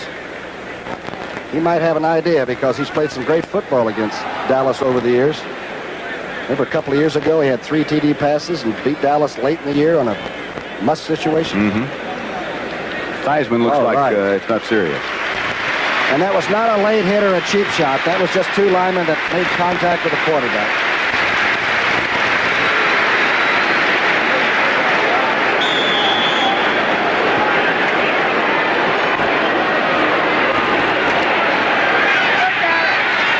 Down to 42 seconds left on the scoreboard clock. Redskins have 2, Cowboys have 2 timeouts left, and so do the Cowboys. Billy Kilmer then, the quarterback. Randy White almost got him before he could hand it off. But Mike Thomas breaks a couple of tackles, gets outside the 40 or to about the 42 before Cliff Harris brought him down. Kilmer just barely got rid of the football. White was biting him on the right foot, and he'd already handed the ball off. I wonder what Billy said to Randy White. There's Joe Theismann, who seems to be okay. There's nothing worse than having all the air knocked out of you, you know, by somebody who weighs about 285.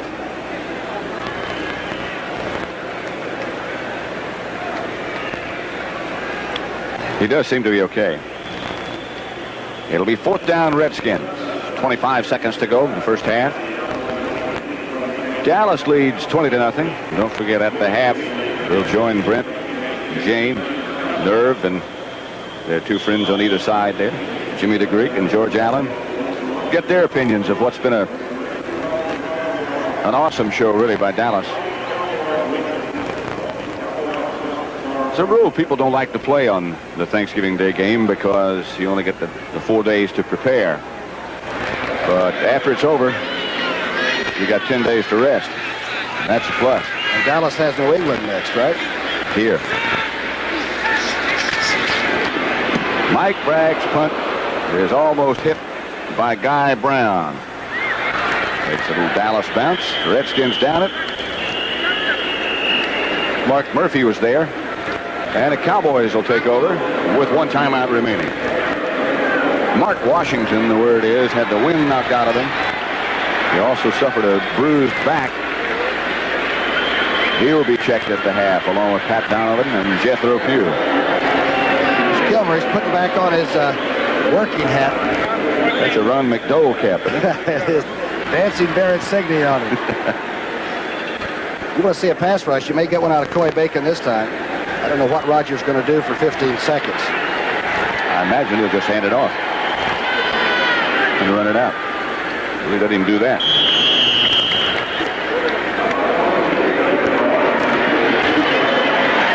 That'll be it for the first half in Texas Stadium. And the score, the Dallas Cowboys 20 to Redskins nothing. And Tom, before we go to the halftime, and Brent, what were your impression? In Milwaukee, I thought I'd seen the greatest professional football team together, and I think we have seen it again this afternoon. Dallas is really a super team. One more half to go, but right now let's join Brent Musburger. George, you ever fall behind Dallas 20 to nothing? Yes, one year at RFK Stadium, we were behind 20 to nothing at the half, and Larry Brown had a big second half, and we pulled it out 24 to 20. You and Larry Brown report to the locker room immediately. Really? The NFL Today will continue on CBS in just a moment. Mr. and Mrs. Roger Staubach. First of all, could you just tell me who everybody is? Introduce everybody. Well, behind you, Jane, is Jennifer, our oldest, and Stephanie Marie. Stephanie. This big girl back here is Mary Ann. And Michelle, Jeffrey, and Amy's the one we're going to have trouble with here because she's going to be all over the place. She's 1 year old. It's obvious that your family is very important to you. Well, that's our existence is each other, and we enjoy each other. It's amazing, though, because I grew up as an only child, so Mary Ann is part of a big family, and this is an experience for me. The girls are growing up, and they have their needs and what's good for them, and I've got to devote the time which I enjoy doing with them. And as they grow older, of course, their personalities change, and I have to adjust to that, and as well as Mary Ann. But it's really fun. They're all good, and it's been a great experience so far. Dallas seems to play a football game every Thanksgiving. When do you get a chance to celebrate Thanksgiving?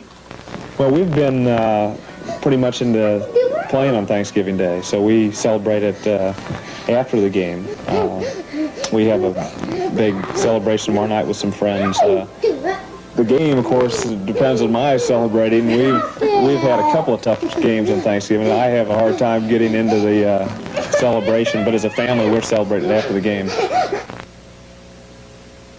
Dozens of athletes around the National Football League committed not only to family, but also community and charity. And prior to the game, Pat Summerall had a presentation to make.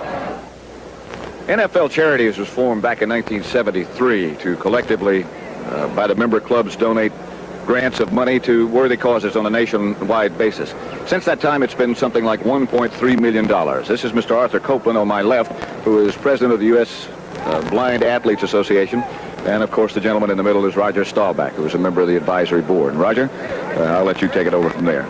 Well, Pat, I've been on the board, and the association was formed in 1976, the U.S. Association for Blind Athletes. And last year, there was over 500 young men that participated in its programs. This coming year, there's some new programs getting started. I know one is weightlifting. There's been swimming, track, and we just want to thank the NFL and also the board of directors for NFL Charities for this $10,000 contribution to the U.S. Association of Blind Athletes. And, of course, Mr. Copeland is the president, and I'm giving you the check, sir. Well, Roger, on behalf of all of us at USABA, the United States Association for Blind Athletes, I want to thank NFL Charities for their support of USABA and the work that we are doing. I speak, of course, for blind athletes throughout the country. And Roger, for you personally, for all your interest and your effort, you've been an inspiration to us, and I want to thank you again for everything you've contributed. Thank you, sir. Thank you, Roger. Thank you both very much. Thank you very much. All right, and thank you, Pat. Of course, the Players Association is involved. Well, you're talking about being proud of people, right? Ed Garvey, who's executive director of the NFL Players Association, called me today and said that they collected $25,500 among themselves for the Darrell Stingley Scholarship Fund, which is for Darrell Stingley, the injured wide receiver from the New England Patriots, who's in a Chicago hospital right now, and it's really a great story. All right. I happened to read in the New York Times that Stingley's feeling much better, which is great news. George, second half. Technically, what must Washington do? Well, I think the big thing is they have to get a lot of pride and realize that they're playing on national television. They're playing for first place. They're the Washington Redskins. They have to run the ball, not just continually throw it, because Dallas will tee off and sack the quarterback. Can it get close, Greg? I doubt it. All right, let's go to Pat Summerall. Okay, Brent, thank you very much. The preceding announcement was brought to you as a public service by the National Football League. Mike Thomas, the rest of the Redskins, and Billy Kilmer in the background. Looks like Joe Theismann is going to be back, though, as a starting quarterback. He was loosening up just moments ago. The Redskins had 1 yard passing, 44 rushing, for a total of 45 yards, 295. Dallas is almost to their game average in the first half. Raphael Septien's line drive kickoff is taken by one of the upmen. The 38 is Clarence Harmon. Sorry. He gets outside the 40. It will be, I haven't seen the Redskin quarterback yet. It's Theismann, all right. It is Theismann. Name used to be Theismann until he won the Heisman and became Theismann. Is that true? I don't know. Sounds good, though. That's what happened in the quarterback battle in the first half between Theismann and Staubach. Theismann was shaken just a little bit in the closing minutes of the first half, but now he is back. It's 20-0 Dallas in the event you just joined us. And that's Mike Thomas. Hit in the hole by Charlie Waters, and Thomas just broke that tackle. That's the longest Redskin run of the day. And that's what George Allen said. They can't come out and tee it up and throw every play. They've got to try to establish a rushing game once again. Thomas, as we said, playing on a gimpy ankle, bounces outside and really runs over Charlie Waters, the safety man, who's one of the better tacklers around. That's an effort right there. Cliff Harris came over to take him down, a 6-yard pickup. A 7-yard pickup make it. And 2nd and 3. And this is John Riggins to the short side, and Riggins is met by Charlie Waters, and this time he takes him down. He did not get enough for a first down, I don't believe. Fugit, number 84, the former Dallas Cowboy, got a pretty good block on Thomas Henderson, turned him all the way upside down. But I'll tell you one thing, the lateral movement of the guys in blue and white is something. Watch to the left now, you'll see Henderson being turned upside down, and yet the recovery's pretty good by the rest. Harvey Martin has gone out, and Larry Bethea, this year's first-round draft choice for Dallas, comes in. As you look at the Washington Redskins operating from straight at midfield, 3rd and 1. Riggins and Thomas the setbacks, and Theismann's going to throw it. And he does to Riggins. First down for the Redskins in Dallas territory.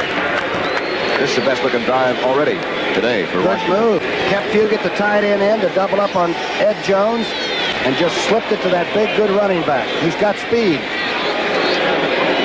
Little sprint out, which gets him away from Larry Cole. Dumps it to a fullback who runs like a halfback. Charlie Waters, Bob Brunick took him out of bounds, but it's a Redskin first down. Harvey Martin is back. Bethea is out. First down, Washington. Line of scrimmage, Dallas 38. First drive of the second half. Riggins gets the call. Riggins breaks into the secondary, hurdles over Cliff Harris, and gets about 8. Looks like the Redskins were scalded at halftime. I imagine Pardee might have thrown some cleats around in there. Different look, huh? Entirely. Pat Summerall with Tom Brookshire at Texas Stadium in Irving, Texas. Halfway between Dallas and Fort Worth. And quite a ballpark. 5-yard pickup by Riggins on that play, and again Riggins gets the call. He'll get close to a first down, but not quite. He's met by Harvey Martin with some help from his friends.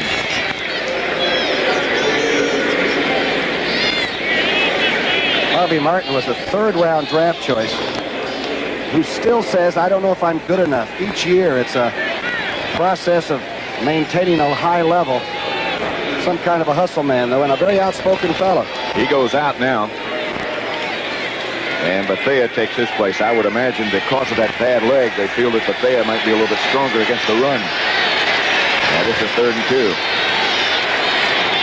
Last time in this situation, Theismann ran that sprint-out pass. This time it's Thomas, and he is taken down and defeated by Ed Jones.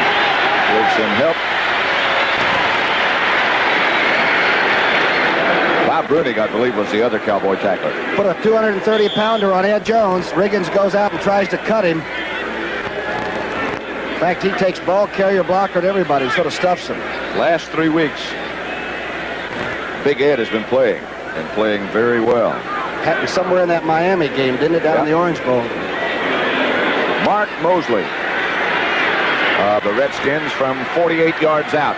Theismann will hold, and Mosley drills it. He is 7 of 11 from that distance. Right down the middle. 8 for 12. From outside the 40. That's a remarkable statistic. Mark Mosley puts the Redskins on the scoreboard. The score is Dallas 20, Washington 3. The Washington scoring drive kept off by a 48-yard field goal by Mark Mosley. Looked like those numbers you just saw. That ought to be Butch Johnson. And Butch runs into a pack of Redskins. Number 50 was one of the hitters. That's Pete Wysocki. One of the others, Don Harris. And Roger Staubach is still the quarterback, and I think the Dallas offense better get the ball moving a little bit. 20-3 is the score. Cotton Bowl will pit Notre Dame against the Southwest Conference winner. That should be Houston. And Lindsey Nelson has been doing that since he can remember. I think about 19 of them. He'll be there with Pitch and Paul, the Golden Boy. Right. Huh? Probably Houston against Notre Dame.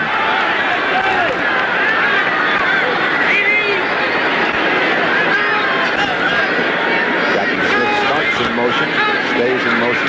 Roger Staubach gives the Kenny Dorsett.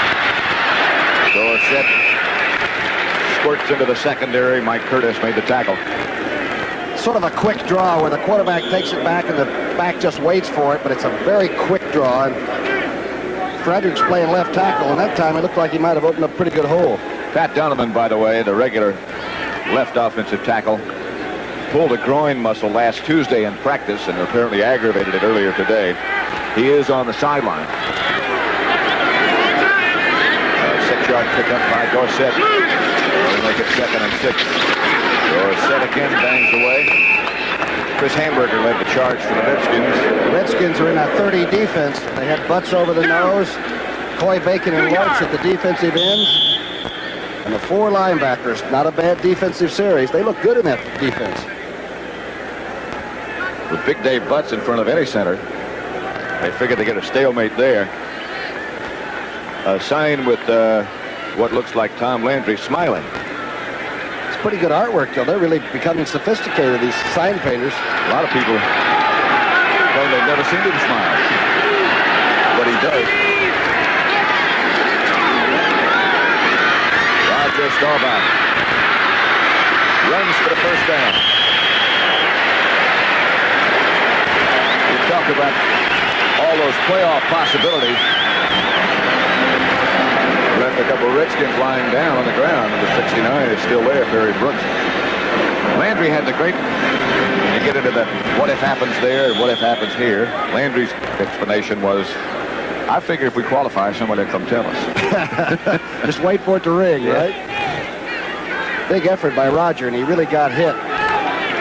That's the 3rd time on 3rd down situations that he has been able to scramble for a first down.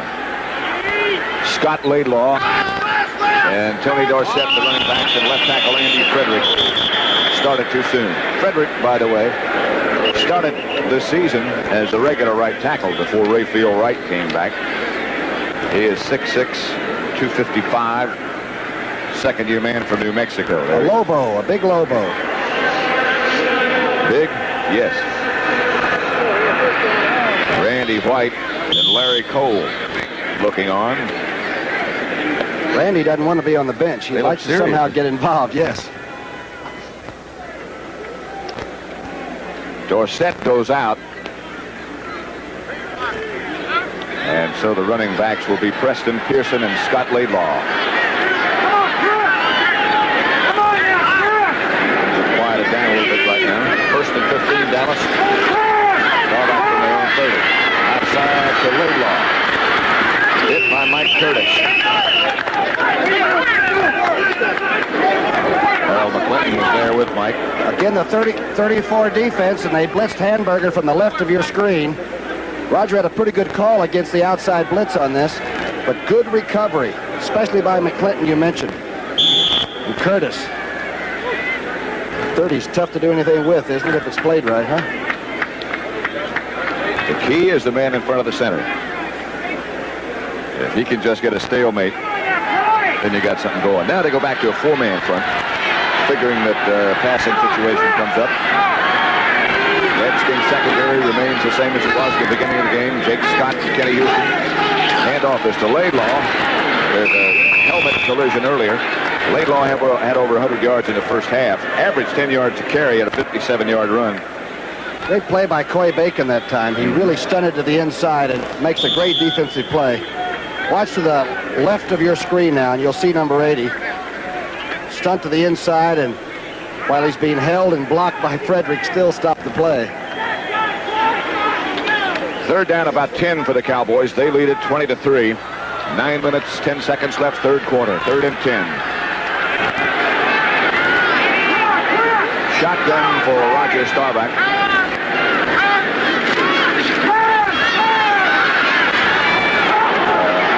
Jump shot pass for Tony Hill. He's got it.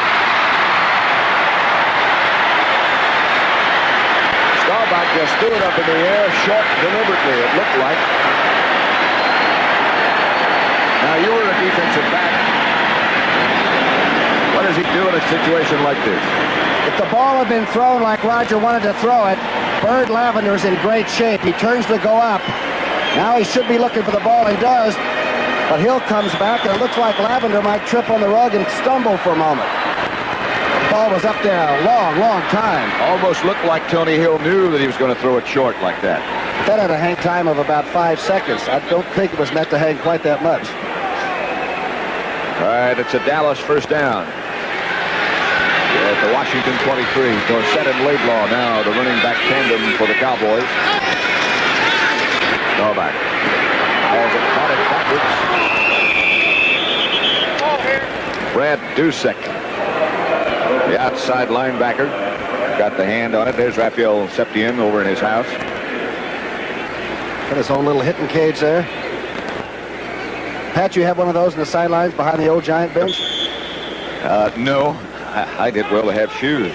Sometimes the Giants didn't have a bench in those old days. I remember they used to burn it at Yankee Stadium. I was there one day when they did that. That's when they eliminated standing room.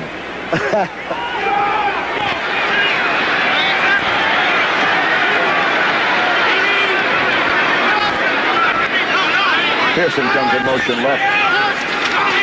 Staubach fakes. Now the blitz is on. They have a screen called. And he had to just throw it away. There was no receiver there. Okay, good defensive series by the Redskins this time. Except for the high knuckleball, they have really played them on the line of scrimmage extremely even. Here comes Burton Lawless along with Tony Dorsett into Roger Staubach's huddle. Out go Rafferty and Laidlaw. Rogers now 8 for 15 for 183 yards. He's nearing a few Cowboy records, I think. But very close. Much more.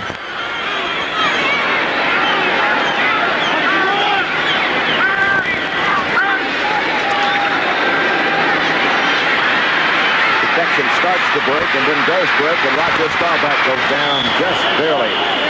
Carl Lorch tripped him up, and we should see Septien. Lorch up slow. And you know, Brad Dusek showed you that they do think, though. Roger was on the ground, but had not been touched down. And number 59 had a real shot if they're really trying to hurt the quarterback all the time and didn't take it. Once in a while, we ought to point that out, I think. Our information from Doug Todd and George Huddleston, who do such a wonderful job for the Cowboys, is that Pat Donovan is doubtful because of that pulled groin we showed you about before. Jethro Pugh, however, is expected to play the next series. Here is Septian. This one he hit. 43 yards out for Raquel Septian. Makes it the Dallas Cowboys 23, the Redskins 3. 7:09 left in the third quarter. 7 minutes, 9 seconds left, third quarter. Cowboys 23, Redskins 3. Septian's kickoff sails way over the head of Tony Green. That's two he's done like that. And there's no wind to his back in this stadium. I'll tell you, it's closed all the way around. Who do you think he's talking to? Can't be arguing with anybody upstairs. They've had a pretty fair offensive afternoon. But the early turnovers were the key to Dallas getting on top and staying there. A fumble recovery by Benny Barnes gave Dallas a first and goal at the 6, and they took it in 3 plays. Septian had already kicked 2 field goals, so that made it 13-0. And then there was a 57-yard touchdown shot from Roger Staubach to Drew Pearson. 3 field goals by Septian. The last play was sort of a misdirection. They figure that Dallas might overrun this play. That's how much they respect the Dallas defense. But instead of overrunning it, the fellows from the offside come back and make the tackle on it. And they're all fast. Joe Theismann is still the Redskin quarterback. Billy Kilmer warmed up one time when Theismann was shaken early in the late in the first half. But now it's Theismann. He has Ricky Thompson and McDaniel split wide to the right. And he doesn't have much time. McDaniel just has it bounce off the end of his fingers, covered by Mark Washington, but the pressure again was on Joe Theismann. Those are catchable, though. McDaniel looks like he's lost his concentration. That ball hit him right on the hands and looked to me like he was worrying about where Mark Washington was. And all Theismann can do is load it and throw it. He can't catch it. Washington plays Miami next week. And Dallas will play New England. Neither has a vacation then. Looking forward to Philadelphia, Dallas. Oh, in 2 weeks. Yep. Home game for you.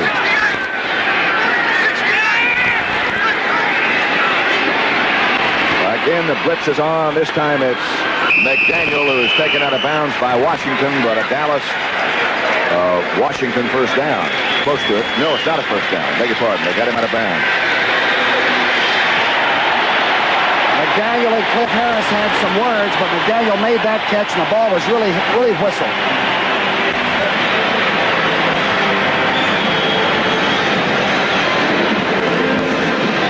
Sellout crowd at Texas Stadium. This Thanksgiving Day extravaganza has become part of the Dallas social circle over the years. Mike Bragg back to kick for the Redskins. And if the Redskins have any thoughts of turnovers, they've got to look for a couple of these to bounce their way. High kick from Bragg will be fair caught, or signal for fair catch by Butch Johnson. It hits the ground and goes away. John Harris downed it. Some sort of discussion going on about the ball being touched back upfield more from where they finally stopped it, but it's still 23-3 Dallas. Dallas ball at their own 44, 5:59 left, third quarter. Cowboys 23, Redskins 3. 34 defense, too, by Washington.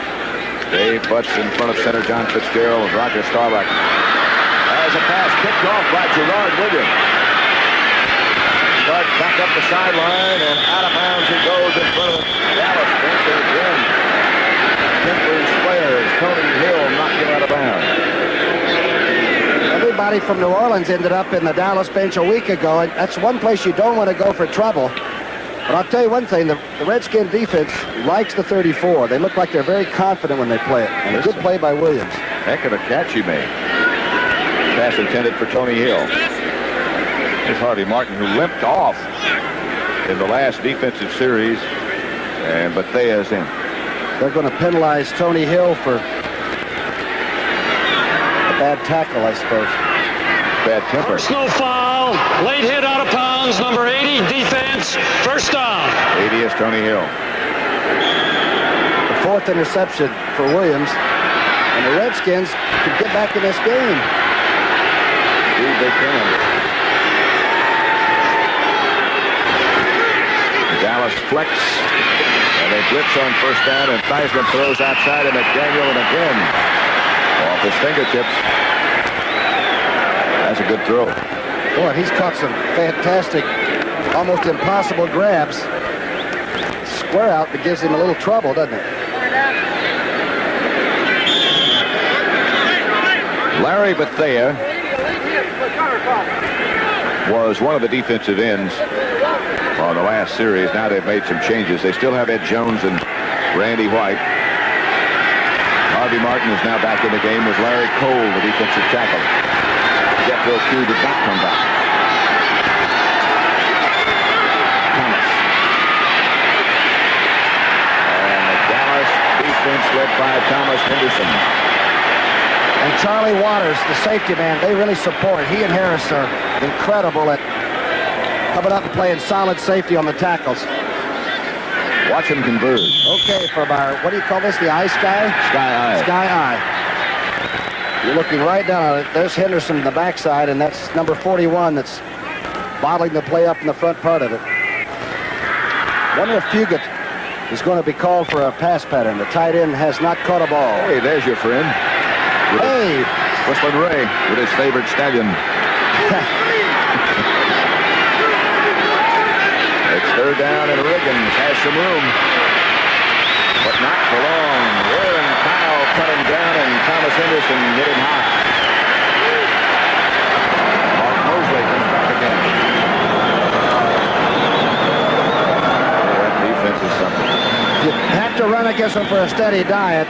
You just can't advance the football. It's a strong side power sweep by a good-looking running back, and a big one. Takes it right back to him. Watch the pursuit now. Look how many blue and white shirts come from nowhere. Kyle's at high speed. Under. This will be by Mark Mosley from 53 yards out.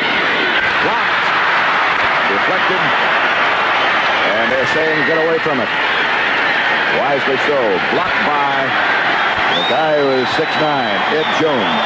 And when you block one of Mark Mosley's as high as he gets the ball, you better be 6'9". It's 23-3. Takes a look at that last blocked field goal. Theismann holding, Mosley kicking. Watch this. 6'9" basketball player from Tennessee State. Too tall, Jones. That's an airlift. What if he came down on you after he blocked it?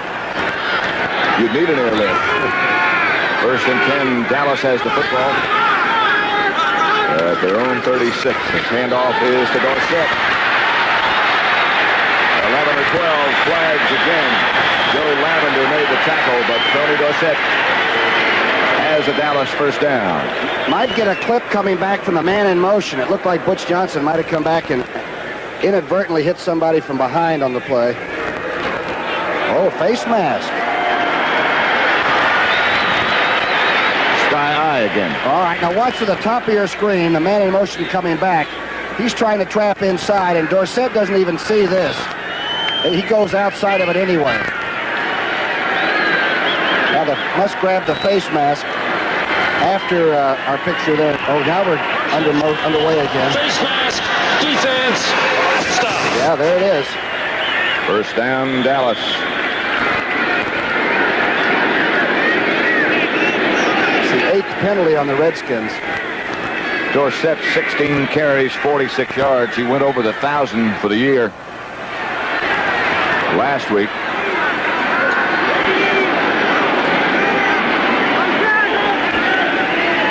Fake is to Dorsett. The throw. Pearson. For a 10. Out of bounds at the 3. Joe Lavender. Drew Pearson.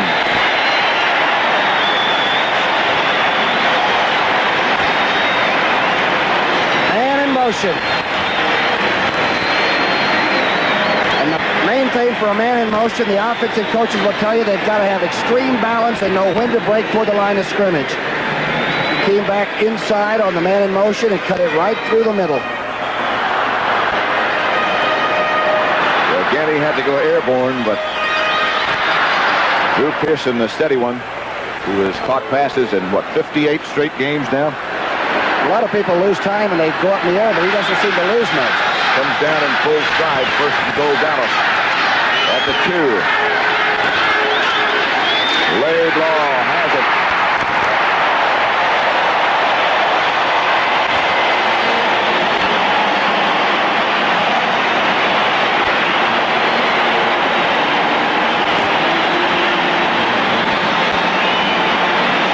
Pretty basic.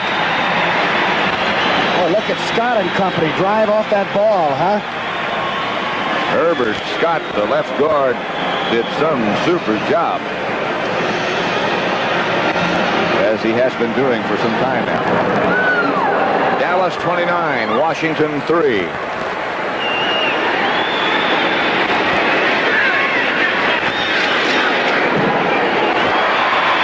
Dallas 30, Washington 3. We'll return to Texas Stadium after this word from your local station.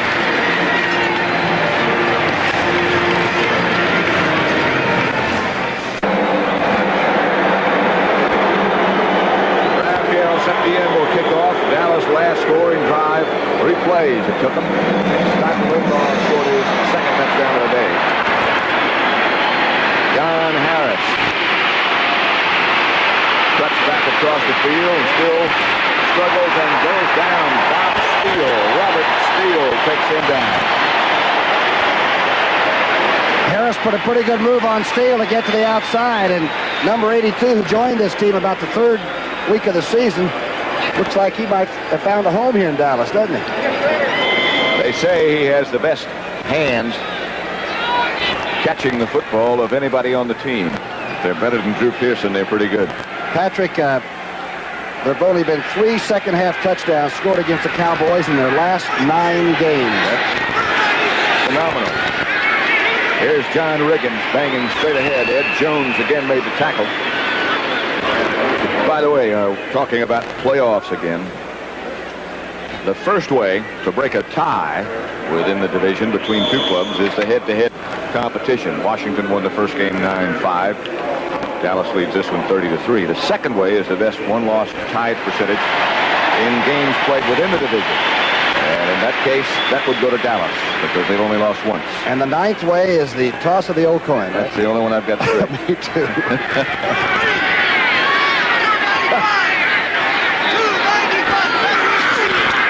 That's Mike Thomas. And the wall is right there.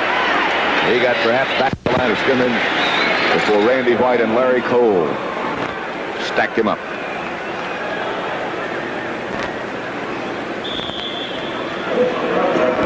The teams that have played Dallas well, and those, of course, that have beaten them, seem to do it early and threw the ball pretty well.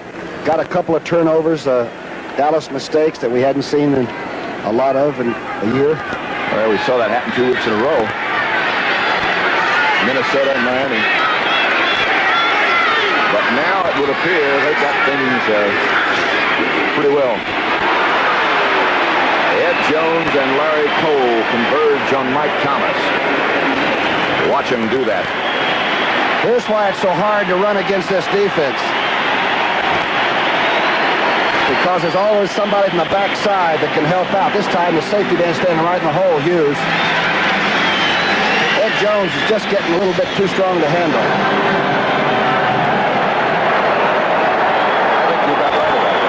He's playing better now during this stretch of the last 4 games than I've ever seen him. And they do play as they practice. They said that in practice he has picked his tempo up. Mike Bragg has punted 7 times today already, and you're about to watch number 8. Unless they do something like throw out a punt. Flag is already down, so Woods Johnson heads for the outside. And finally is stopped by Clarence Harmon, but a flag is down. I would imagine if it's against Washington, that Dallas will keep it like it is. Ike Forte is down, too. Running back out of Arkansas. Now he's up. Well, they're going to bring it back. There are some loyal Redskins in this part of the country. And I guess some loyal CBS fans, too. It's against Dallas. Illegal cut. Defense before the kick. First down. Dick Jorgensen. There we go. Whistlin Ray, the Cowboy, is after an Indian. He chased the Indian right up the aisle there. Look at that.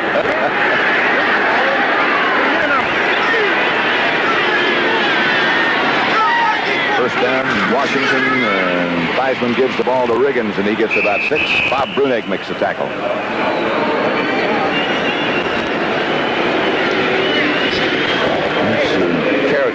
Carry number 9 for Riggins. He's got 34 yards. Tony Dorsett, Pat Donovan on the Cowboys sideline. Dorsett's handling his high-profile image much better now, and I think most people think Tom Landry handled it pretty well by just not letting him start. When he was not present at a Saturday practice. Benny Malone and John Riggins, now the running backs, and that's Benny Malone.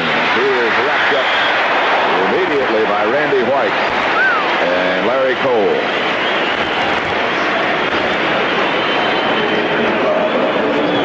Brunig is some middle linebacker, too, you know it? The guitarist from Arizona, right? Watch the move. Watch Randy White to the right of your screen, 54. Takes the good block. Oh, he just defeated it, didn't he? And doesn't even get low to make the tackle. Just stands up and takes it. Strong person is Randy White. He's their enforcer, I'm told. Very enthusiastic about it. Mike Thomas and John Riggins, now the setbacks and flags fly everywhere. Like Jim Harlan might have jumped.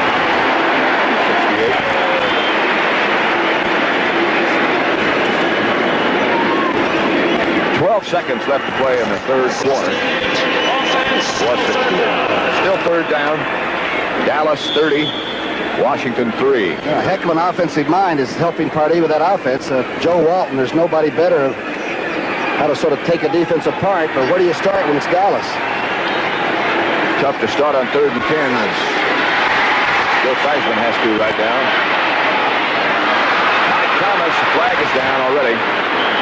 More than enough for Washington first down, but penalty flags as Randy Hughes and Cliff Harris converge to stop Mike Thomas. It's going to be the play will take the play. The Redskins look like they have the option. Boy, Thomas can really move, and he is really a great pass receiver. Holding, number 31, defense, decline, first down. What Randy White does. Barnes just grabbed the receiver, Thomas, just as he made the catch. Here's Randy White against Saul. No illegal slap of the head by White either. He's caving everybody in. I'm telling you. Everybody got a little piece of Randy that time. But he'll be back. He had 3 different guys getting shots on him. First and 10 Redskins. 4 seconds to go third quarter. Ball at the Dallas 43. Benny Malone is one of the running backs and Riggins is the other. And this is Malone. Couple. Charlie Waters on the tackle. That would be the last play of the third quarter from Texas Stadium. And the Cowboys lead the Redskins at this point 30-3. The 6 winners here today will be representing the Dallas Cowboys at the NFC Division competition on December 17th in Detroit. Presenting the trophies to the area champions, Marv Ellsworth, District Sales Manager, Dallas Ford District Division. The 8-year-old winner, number 21, Leon M. Clay from Gladewater, Texas. The 9-year-old winner is number 10, Wayne Bailey from Edmond, Oklahoma. The 10-year-old champion is number 25, David Browndyke from Dallas, Texas. The 11-year-old champion is number 12, Todd Thompson from Sapulpa, Oklahoma. The 12-year-old winner is number 42, Rob Vance from Dallas. And the 13-year-old champion is number 44, Scott Church from Stanton, Texas. So congratulations. And now let's send these youngsters to the division competition with a nice round of applause.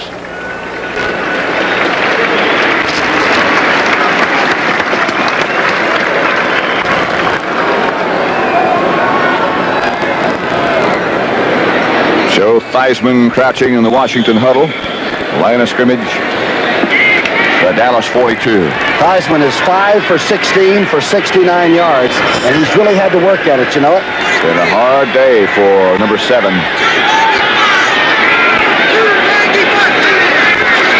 Riggin. Benny Barnes slings him down just past the line of scrimmage with help from Cliff Harris. Play looked good for about 2 seconds, didn't it? And then Barnes came up and grabbed the big fella and threw him right down. Riggins bared his shoulder.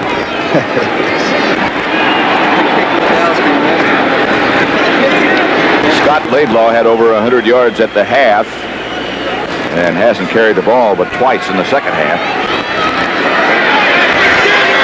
Third down Redskins. They trail 30-3.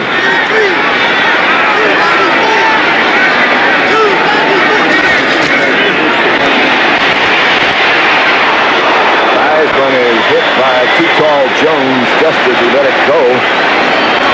Ed Jones draped all around Theismann's head. The pass intended for John McDaniel, and too tall is going to be met and congratulated by Ernie Stockton. He went over Kazale, who had a good block on him, just over the top. McDaniel, I believe, lost his footing momentarily. He's trying to run a deep sidelines. Must be a run in the rug out there. He looked like he did lose a little footing, you know. And Theismann had no chance. Mike Bragg now standing back at his own 44-yard line with a punt in the direction of Butch Johnson. He'll try to hang this one high. Oh, he goes to the sideline. Redskins bang it back and down it at the 3. Great play. Clarence Harmon was the guy who was down there before the ball and knocked it back. Mike Bragg, a good punt.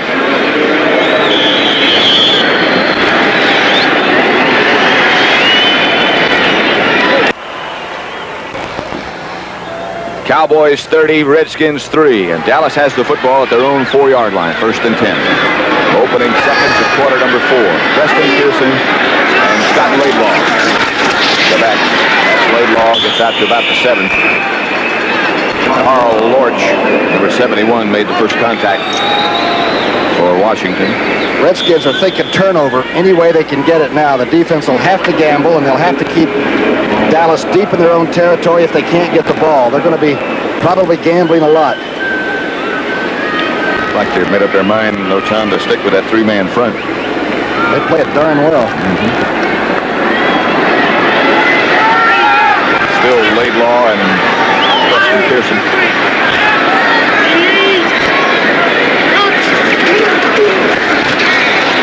Laidlaw again, I believe. Out to about the 10. Harry Brooks made that tackle. Shy of the 10 to about the 9. It's really hard to tell how well a team that's losing to Dallas is playing. Because Landry's team, when they are together and right, they really are almost unstoppable both ways, and it must be really frustrating for a coach, huh? Keep wondering and trying not to say to yourself, hey, they're better than we are. It'll be 3rd down. Handoff is to Dorsett. He stepped out of bounds on the far side of the field, and I believe just managed to stay inside long enough to get the 1st down. Inside handoff. Watch people get pretty good shots, but they're not quite enough. There's Brooks. Now Dusek gets a tag on him, and he does just get by Williams to get it. Gerard Williams was the last Redskin that finally got him out of bounds, but Dorsett got the 1st down. 30-3 to score. Dallas leads with 12:35 left to play.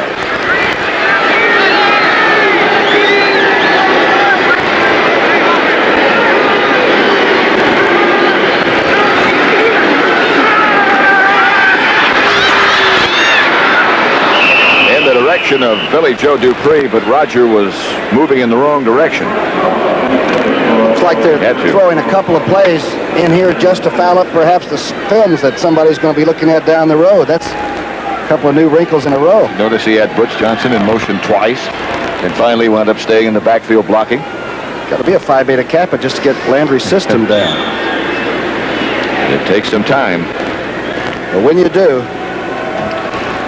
they all say if you just believe what he says, it'll work. Sometimes it's tough to believe when you're still trying to maintain a high pitch of enthusiasm as well. Gets back to Dorsett. No place to go as Brad Dusick led the Redskin defensive charge with help from Carl Lorch. Roger Staubach, by the way, is 9 of 18 for 218 yards. And the long touchdown pass to Drew Pearson. Lorch really played that for a defensive end. He went all the way to the sidelines and helped on that tackle.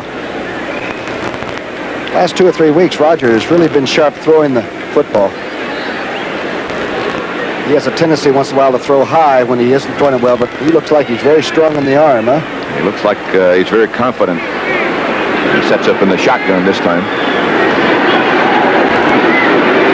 Back there with him is Preston Pearson. He stays in the block for a while and then comes out. Intended for Drew Pearson. And that one was wild high, you said. He really hooked up on that one. In fact, Landry almost jumped up and speared it. He was a pretty tough defensive back with the Giants, though. Very tough. Everybody acts like he's unemotional, but they tell me he'd really stick you. Old Eagles told me he was a pretty tough guy. He's a heck of a punter, too.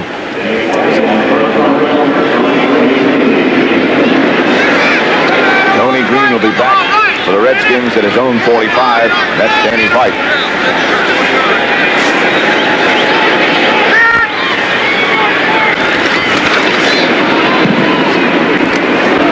Good strong kick. Chases Green back to his own 41. He tries to get around the corner, but Thomas Henderson. Hollywood always has done a super job on special teams, and he does again. There's a late hit out of bounds on that last punt. It was covered so well by Thomas Henderson. And that's why the line of scrimmage is now back at the Washington 22. Dallas leads 30-3. Pat Summerall with Tom Brookshire at Texas Stadium. And John Riggins gets the call. Carry and gets a couple, and that's all. Gene Fugate, the tight end, number 84, that really helped in those early victories, the first 6, has not caught a pass. Dallas safety men have just kept him out of the possibility, huh? Tribute to Charlie Waters. Harris, Brunig, the middle linebacker. Right. Redskins are down 30-3. Joe Theismann has a second down situation at his own 25. Theismann throws the look-in pass to Ricky Thompson. Stopped by Aaron Kyle. But a good pattern and a good pass. Good player. Ricky came over from Baltimore, the Colts at one time at 83, and he runs a good pattern and catches it.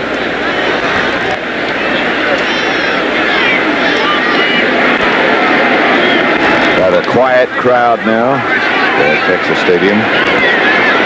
Cowboys comfortably in front on this Thanksgiving afternoon. I hope it was a good day for you. It has been for Dallas. Theismann with a lot of time, and Mike Thomas was the intended receiver. Couldn't quite hang on.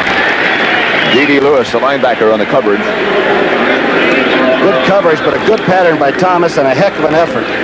Theismann just let him clear D.D. a little bit and just couldn't make the connection. And that happened Sunday, too. Thomas coming out of the game. Benny Malone takes his place. Cowboys sent in backup defensive men. 65, Dave Stalls comes in. Plays with Larry Cole. Randy Hughes is the free safety man. Goes Theismann, and Dave Stalls was the hitter. A flag is down also. I think Randy White was held. Looked like a full tackle. It was thrown early, not early enough for Joe Theismann. He just stayed up there trying to look for somebody and got knocked off from underneath the football. Boy, the Cowboys keep coming in with good people, don't they? Dave Stalls, you don't see very much of. But he got that last sack. Trouble is, they're so hungry when they do get in there, they want to show Big Brother they can play. What's the right part of your screen? There's a lookout block that time. Stalls is about 64, offense, decline, third down. They were holding Randy White. That was Ron Saul. That Dave Stalls is from northern Colorado.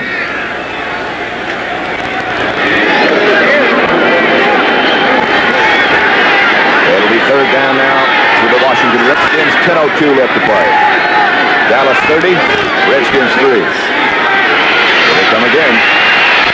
Randy White got a hand on it. Slapped it away. Third and long. Better call your mother before you drop straight back. That's about all Joe Theismann can do. Watch the rush.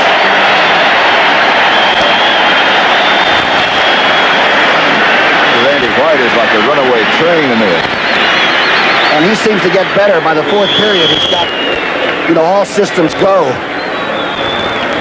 Danny White again is loosening for Dallas, so we'll probably see him as the quarterback the next series.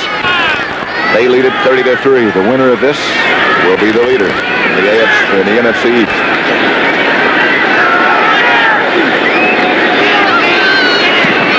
Oh, good kick again by Mike Bragg.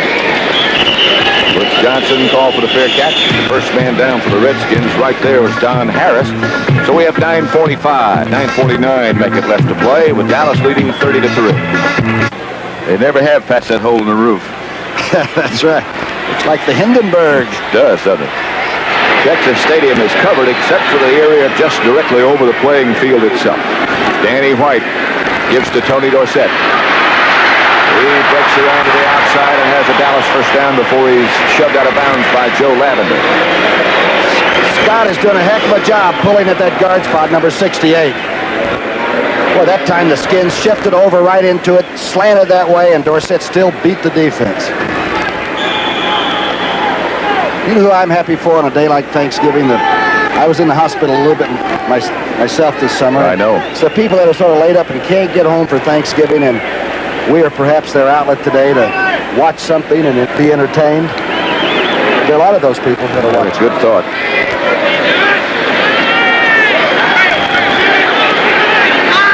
Dorsett and Laidlaw, the running backs. Robert Steele came in motion, and Laidlaw goes for about 7 or 8 right straight ahead. He's had a good day. Watch Herbert Scott block again. Straight ahead. Watch 68. Cross block. Frederick inside. Scott outside. Hey, Laidlaw doesn't waste any time getting to the hole either. No. Brad Dusek was the tackler. Like a big Dallas Cowboy fan. 2nd and 2, the 8-yard pickup by Laidlaw. Gave him 121 yards for the day. Dorsett. About a yard shy of a first down before he stopped by Harold McClinton. Roger Staubach finished up 9 for 19 for 218 yards. Was he intercepted, or was that out of... He was intercepted the one time. Intercepted one time by Gerard Williams. The one-handed catch. Danny White hasn't thrown the ball a lot. 9 attempts and 5 completions. Jim Cooper checks into that Dallas offensive setup now.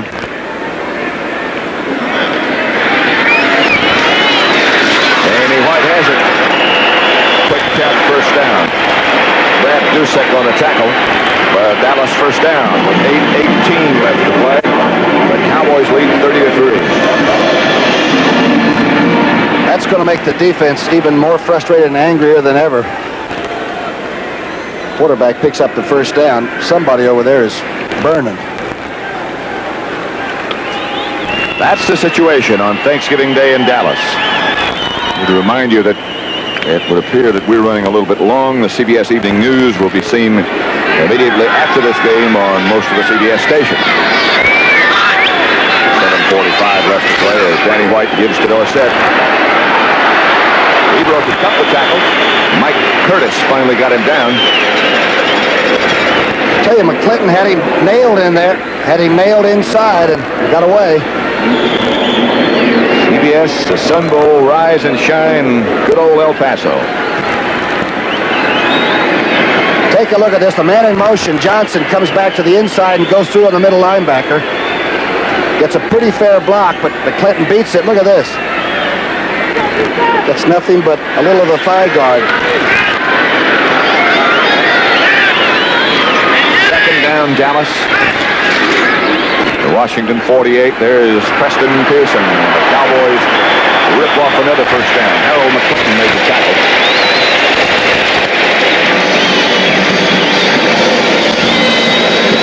The Cotton Bowl here in Dallas, we remind you again, will feature Notre Dame against the winner of the Southwest Conference, probably the Houston Cougars. They have to win one of their last two. Well, the Irish played pretty well in the Cotton Bowl. They didn't look too shabby last year. They took over the #1 spot in the country with that victory over Texas last year. Houston, it looks like, will be the host team this year. Texas goes to that Sun Bowl. Robert Steele goes out in motion. Scott Laidlaw struggles for 2 or 3.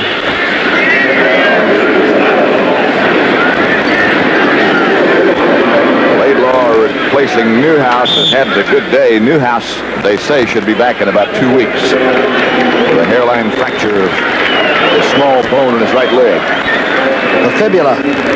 You know about that. I'm familiar with the entire area. This is, as we have said before, quite a ball yard. Those boxes that surround the mezzanine deck are the luxurious way to watch a football game. Preston Pearson and Larry Brinson are now the setbacks for Dallas. Are you surprised that the offensive linemen haven't gotten a breather? That some of them are still in there and the varsity is on the line? They have shuffled a few people around, but they've got a lot of injuries, really. Dallas owns the football. They also own the lead, 30-3. 5.5 minutes left to play. The ball is on the 39-yard line of Washington. Danny White, the Dallas quarterback. Robert Steele split wide to the right. Jockey Smith comes in motion. Pitch is back to Larry Brinson. And Brinson down the sideline. Larry Brinson might go in. He does. Touchdown, Larry Brinson. Brinson came in with 4 carries, a -2 yards, and he just broke it off for a touchdown, his first for the year. 39-yard touchdown run by number 36, Larry Brinson from Florida. And some of these are bad tackles, and some are just because the young person is playing for the first time, and he's probably got adrenaline you would not believe. Yeah, there's some bad tackles, too. Larry Brinson at one time this year was back coaching at the University of Florida. And the Cowboys called him back. Phone rang, huh? He just ripped off a 36-yard touchdown. Raphael Septien makes it Dallas 37. The Redskins 3. We still have 5 minutes and 23 seconds left to play in this contest. Dallas has got this one. Dallas 37 now, Washington 3 with 5 minutes, 23 seconds left to play. Push it. Here is Larry Brinson's touchdown run again. That obviously is not it. From behind the defense, Houston's up trying to fill from the safety spot and misses the initial shot.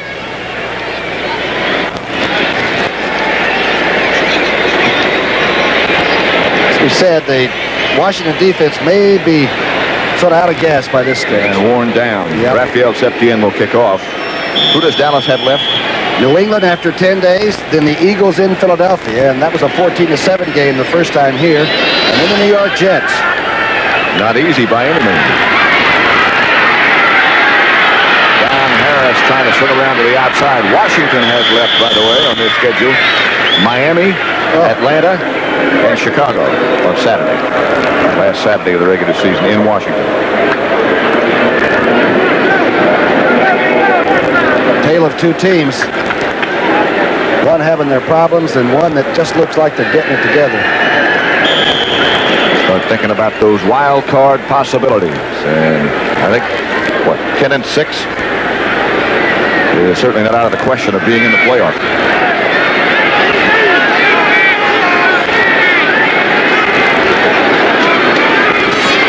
Mike Thomas has no place to go, and Mike Hegman made the tackle on Mike Thomas. The Dallas defense has been incredible. Jack Pardee.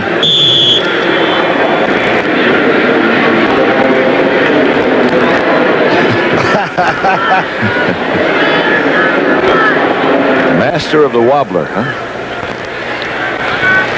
Billy Kilmer warmed up one time today when Joe Theismann was shaken near the end of the first half, but he never came in.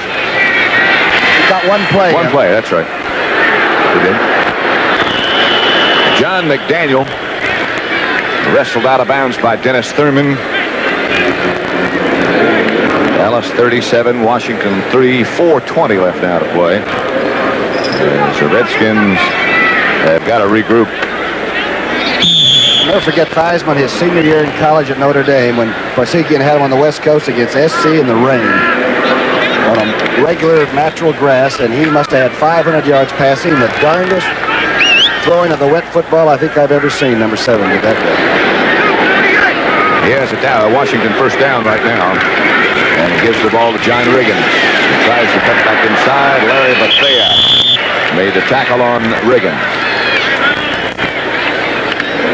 Fran Tarkenton came in with Bud Grant on a few days' notice with a spread offense and used all 5 receivers and got a couple of early turnovers and pulled the upset. I sort of thought Washington might have some kind of a spread set up, didn't you? Was sort of led to believe that.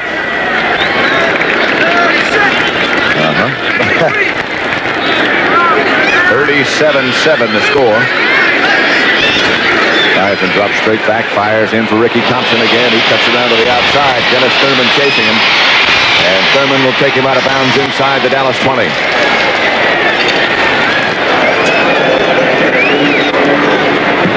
Just a quick slant. You sort of wonder why he hasn't been playing. He came in with 18. This makes his 20th catch. And boy, he takes it coming across the middle, which most people don't think he can do against the Cowboys. Thurman heads him off at the pass. Thompson injured his hand just a little bit. He comes out now. It'll be first down Washington at the Cowboys 17. Dallas record would be improved to 9-4. Washington would be 8-5. And not by any means out of those playoff possibilities. Here's Theismann. He tried to set up the screen pass, and he did. Guy Brown made a heck of a play. He might have been the only Dallas player that could keep that one from being 6 points. Wonder why Thomas ran into the pile of players that were trying to block Brown. Anxious. Benny Malone comes in place of Thomas. Guy Brown, by the way, is a 6'5" linebacker from Houston. He gets you about a 4'6", 42. Weighs 230.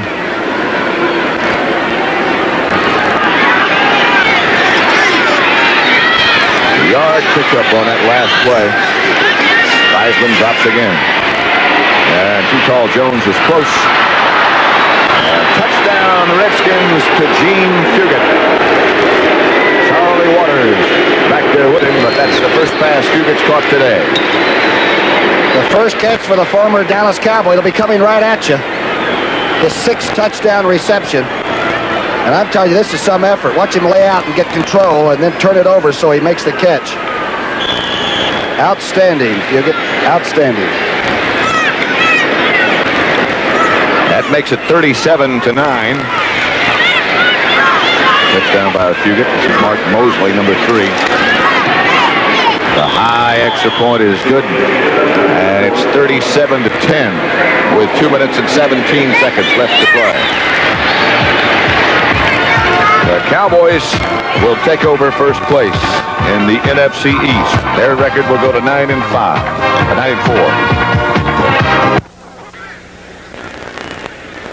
The Cowboys 37, the Redskins 10 with 2:17 left to play. And there's our turkey. Our turkey went south. I just checked behind us. It's been taken out by the locusts. We congratulate Mr. Bruno Fucci on that work. That turkey. Someone told us that he'd been working on that for 2 years. And it was beautifully done. I don't believe he worked on it that long.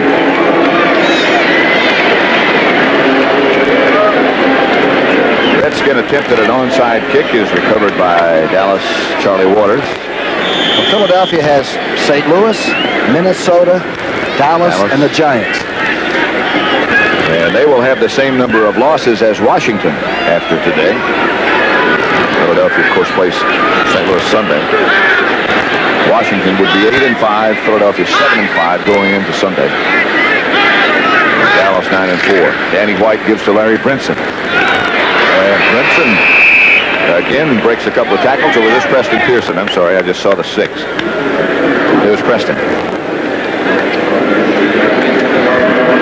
He'd like to be a starter, but he never causes a problem being the guy that you can always call on in a tight situation, huh? Clutch receiver, good runner, fine blocker. 2-minute warning. Notification. Or whatever. Remind you again that the CBS Evening News will be seen on most of these stations. As soon as this game is over, don't forget the Cotton Bowl, Notre Dame against probably Houston. This is our lineup on CBS. That's one. We also have the Sun Bowl, which features the Texas Longhorns against Maryland. We'll be down for that and then back home to watch some of the other bowl action on CBS. And the Peach Bowl in Atlanta. Boilermakers and the Engineers, or they're the Ramblin' Reds? Both. Pepper Rogers, the coach.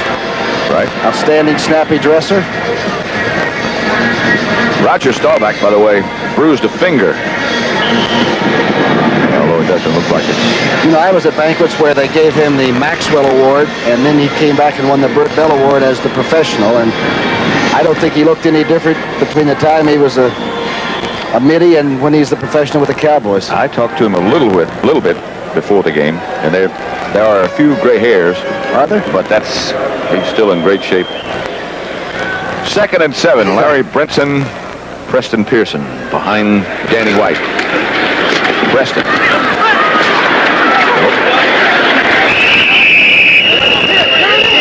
4-5. You checked Roger out on gray hair, did you? Well, he was checking me out. You have to check very hard. 37-10, Dallas leads Washington. Boy, Harold McClinton has been a busy guy, and he can barely get it back into the defensive huddle. Playing against the young, fresh troops now, and that can make a long plane flight out of the trip back, huh? Oh, boy. Rayfield Wright is getting a rest, and Andy Frederick plays right tackle. Jim Cooper plays left.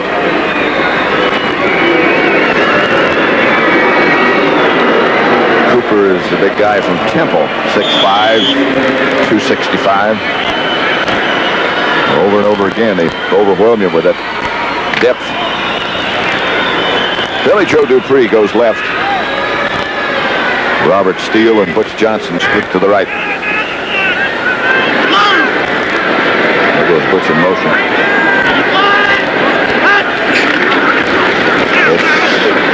To Brinson, and he struggles for near first down yardage. We have 1:41 left now. The quarterback should not probably put the ball up. That's the unwritten code. Got a team down 37-10. You're not looking for statistics. I guess it's like stealing second base when you're up by 10 runs or something. Well, so far, Danny White has not put it up. Brinson did struggle for that first down. Tony Dorsett had 21 carries for 72 yards. Scott Laidlaw, 16 carries for 122 yards. And Larry Brinson 3 for 45, including that touchdown run. Laidlaw had 2 touchdowns. He had a 57-yard run as well. It's Danny White. And the Cowboys stroll up with the clock still running with 1 minute and 15 seconds left to play. Brinson bangs straight ahead. Stopped by Harold McClinton, but he had 3 or 4 already.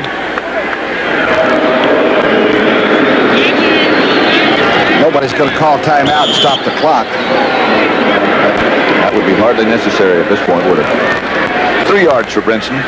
Less than 1 minute left to play. Dallas 37, Redskins 10. Pat Summerall with Tom Brookshire at Texas Stadium on Thanksgiving Day. Have we seen a better team than Dallas when they're right? This game and a game in Milwaukee against the Packers, when we saw them, they look as good as anybody. That's Brinson again. And he bangs down for another first down. Big Larry Brinson, he goes about 220, stopped by Mark Murphy. Chuck Milton, good old Red Eye, produced this game and makes it nice to be away from home on Thanksgiving. Directed by Sandy Grossman. Thank you, Sandy. And thank you to the rest of our group, as the Cowboys will just let it run out now. 3.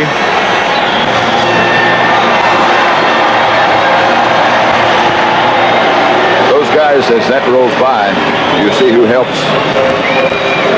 They do the work. We had fun with them at the dinner last night, huh? We all had our turkey together. Yeah. Yep. Now look at these two. What do you think that discussion is about? Mosley and Septien. Septien is trying to figure out how he gets all that lift on the ball, huh? He's saying, take off your shoe and let's see what's in there. There goes Tom Landry. Burton Lawless trots by. But Landry has his team back in first place. As they head up the tunnel, their record will now be 9-4, and Washington will be 8-5. And for Tom Brookshire, we'll say thank you. And this is Pat Summerall saying, Brent Musburger, it's yours. Okay, Pat, thank you very much. Usual outstanding job by you and Brookie. And now, Coach Allen, I know the Cowboys played so well, but why would the Washington Redskins be so flat for a big game? Well, Brent, I thought Washington could win today because I know the rivalry. I know how the players feel about Dallas. I think Dallas started fast. They haven't been starting fast. They were 21-69 in the first quarter, and today they scored the first 4 times they possessed the football. I think the Redskins came out throwing the football, which is really not their style. I think you have to run a little bit against those Cowboys, establish a run, and then throw the football. But Dallas just played a superb ball game and made the Redskins look bad. Indeed. Now, Jimmy the Greek, what does this mean as far as the NFC playoff picture is concerned? Brent, it puts L.A. and Dallas in the playoffs, but it makes it at 5 teams. Minnesota, Green Bay, Atlanta, Philadelphia, and Washington. It's a real toss-up, and of course Minnesota and Green Bay meet on Sunday on CBS. Well, and Minnesota's a slight favorite. But Brent, 9-7, 8-8 could be the 5th wild card. I mean, the second wild card. It's true. Even the Giants have a chance again.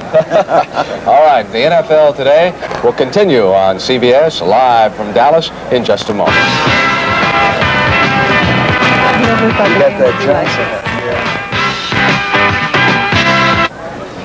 Jane, we're a man short. Where's Irv? He's down on the field. He's talking to Roger Staubach. So let's go down to Irv and find out what's happening. Jane and Brent, Jane, you know this fella. You had spent some time with him last night, Roger Staubach, the winning quarterback. Roger, you have to feel pretty good.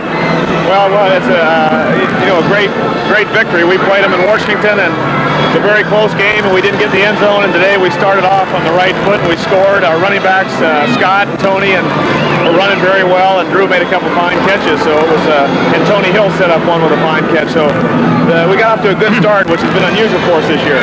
Roger, there was an awful lot of pregame buildup. You know that there was hate between the Washington Redskins and the Dallas Cowboys. Is there anything to that?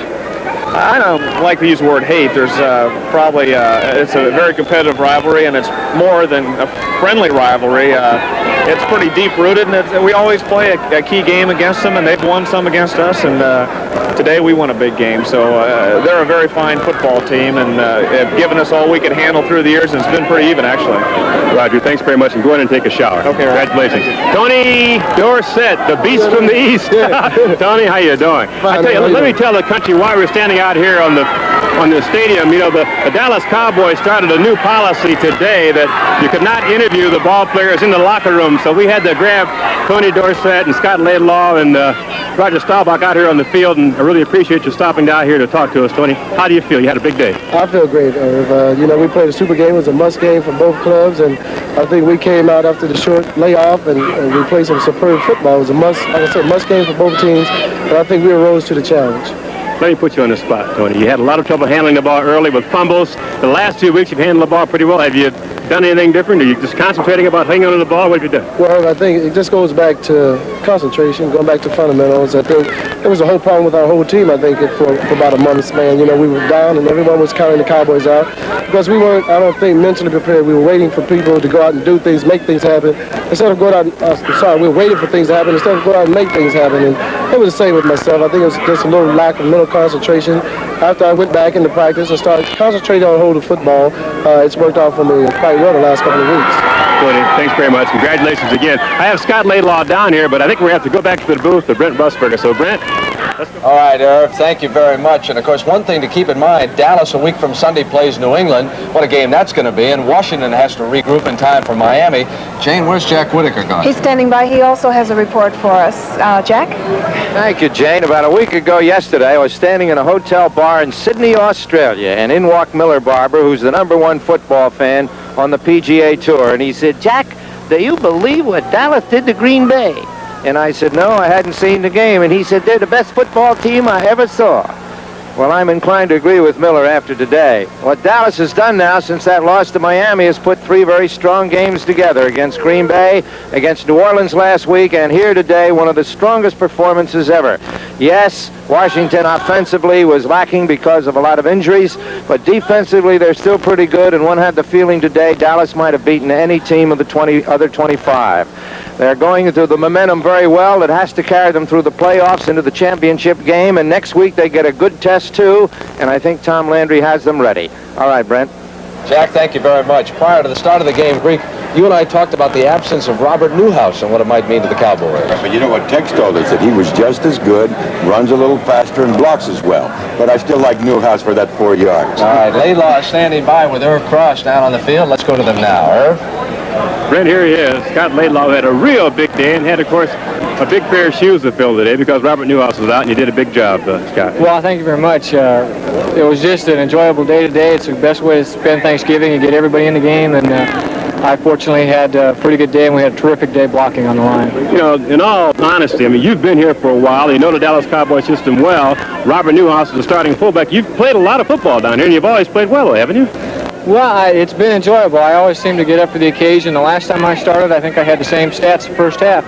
And I've just had some real good luck. It seems as though the offensive line has blocked well just about the time I get in, so it's been tremendous. What kind of a ball carrier are you? What kind of style of carrying the ball do you have? Would you say you're a power back, a quick back? What kind of football player is Scott Laidlaw? Oh, maybe a little bit of a small Larry Zonk. I don't have a lot of speed. You see, I got caught from behind. But I just have to probably try for a good body lean and go where nobody else at. Scott, thanks very much, and congratulations. Nobody else was there. 37-10, the Dallas Cowboys. Brent? All right, Irv, a small Larry Zonk is good enough, folks. And the NFL Today will continue on CBS in just a moment.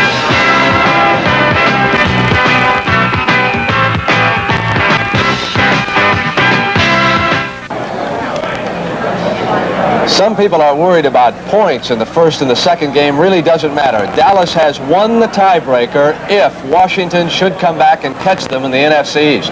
Let's take a look at how the Dallas victory unfolded this afternoon in Irving, Texas. Roger Staubach on the scramble for 15 yards, Coach Allen. Well, there's his running ability we talked about at the start of the show. Picking up a vital first down and going forward, not sliding into second base. Now, that set up a field goal, and here's 50 yards to Tony Hill, George. On the button, accurately throwing, fine catch. The defender played the man rather than the ball. Now Washington gives it up here. Riggins on the fumble. This was a costly turnover. He had good yardage. Barnes will return this to the 8-yard line for the Cowboys, and from there, George, Scott Laidlaw took it in for the touchdown. Yes, he went over the top, and that's the way to score, over the top. Drew Pearson, one of the finest receivers in the NFL, 53-yard scoring play. Another well-thrown ball Staubach had good protection. Here he is hitting him again, George. What have you got to do against Pearson? Well, you got to double him most of the time. You got to try to jam him and not let him get off the line of scrimmage. And Roger Staubach told Jane last night that the Cowboys were oh so ready for Joe Theismann and the Washington Redskins. And he was right as you watch that defensive pressure come right down the middle and fax Theismann. And you know, George, I just have to ask it. Late in the game, in the third quarter and the fourth, I couldn't believe that the Redskins were running. I think they ran 5 straight times when they were way down. Well, Joe isn't calling his plays. You know, the plays are all sent in from the sidelines. Okay.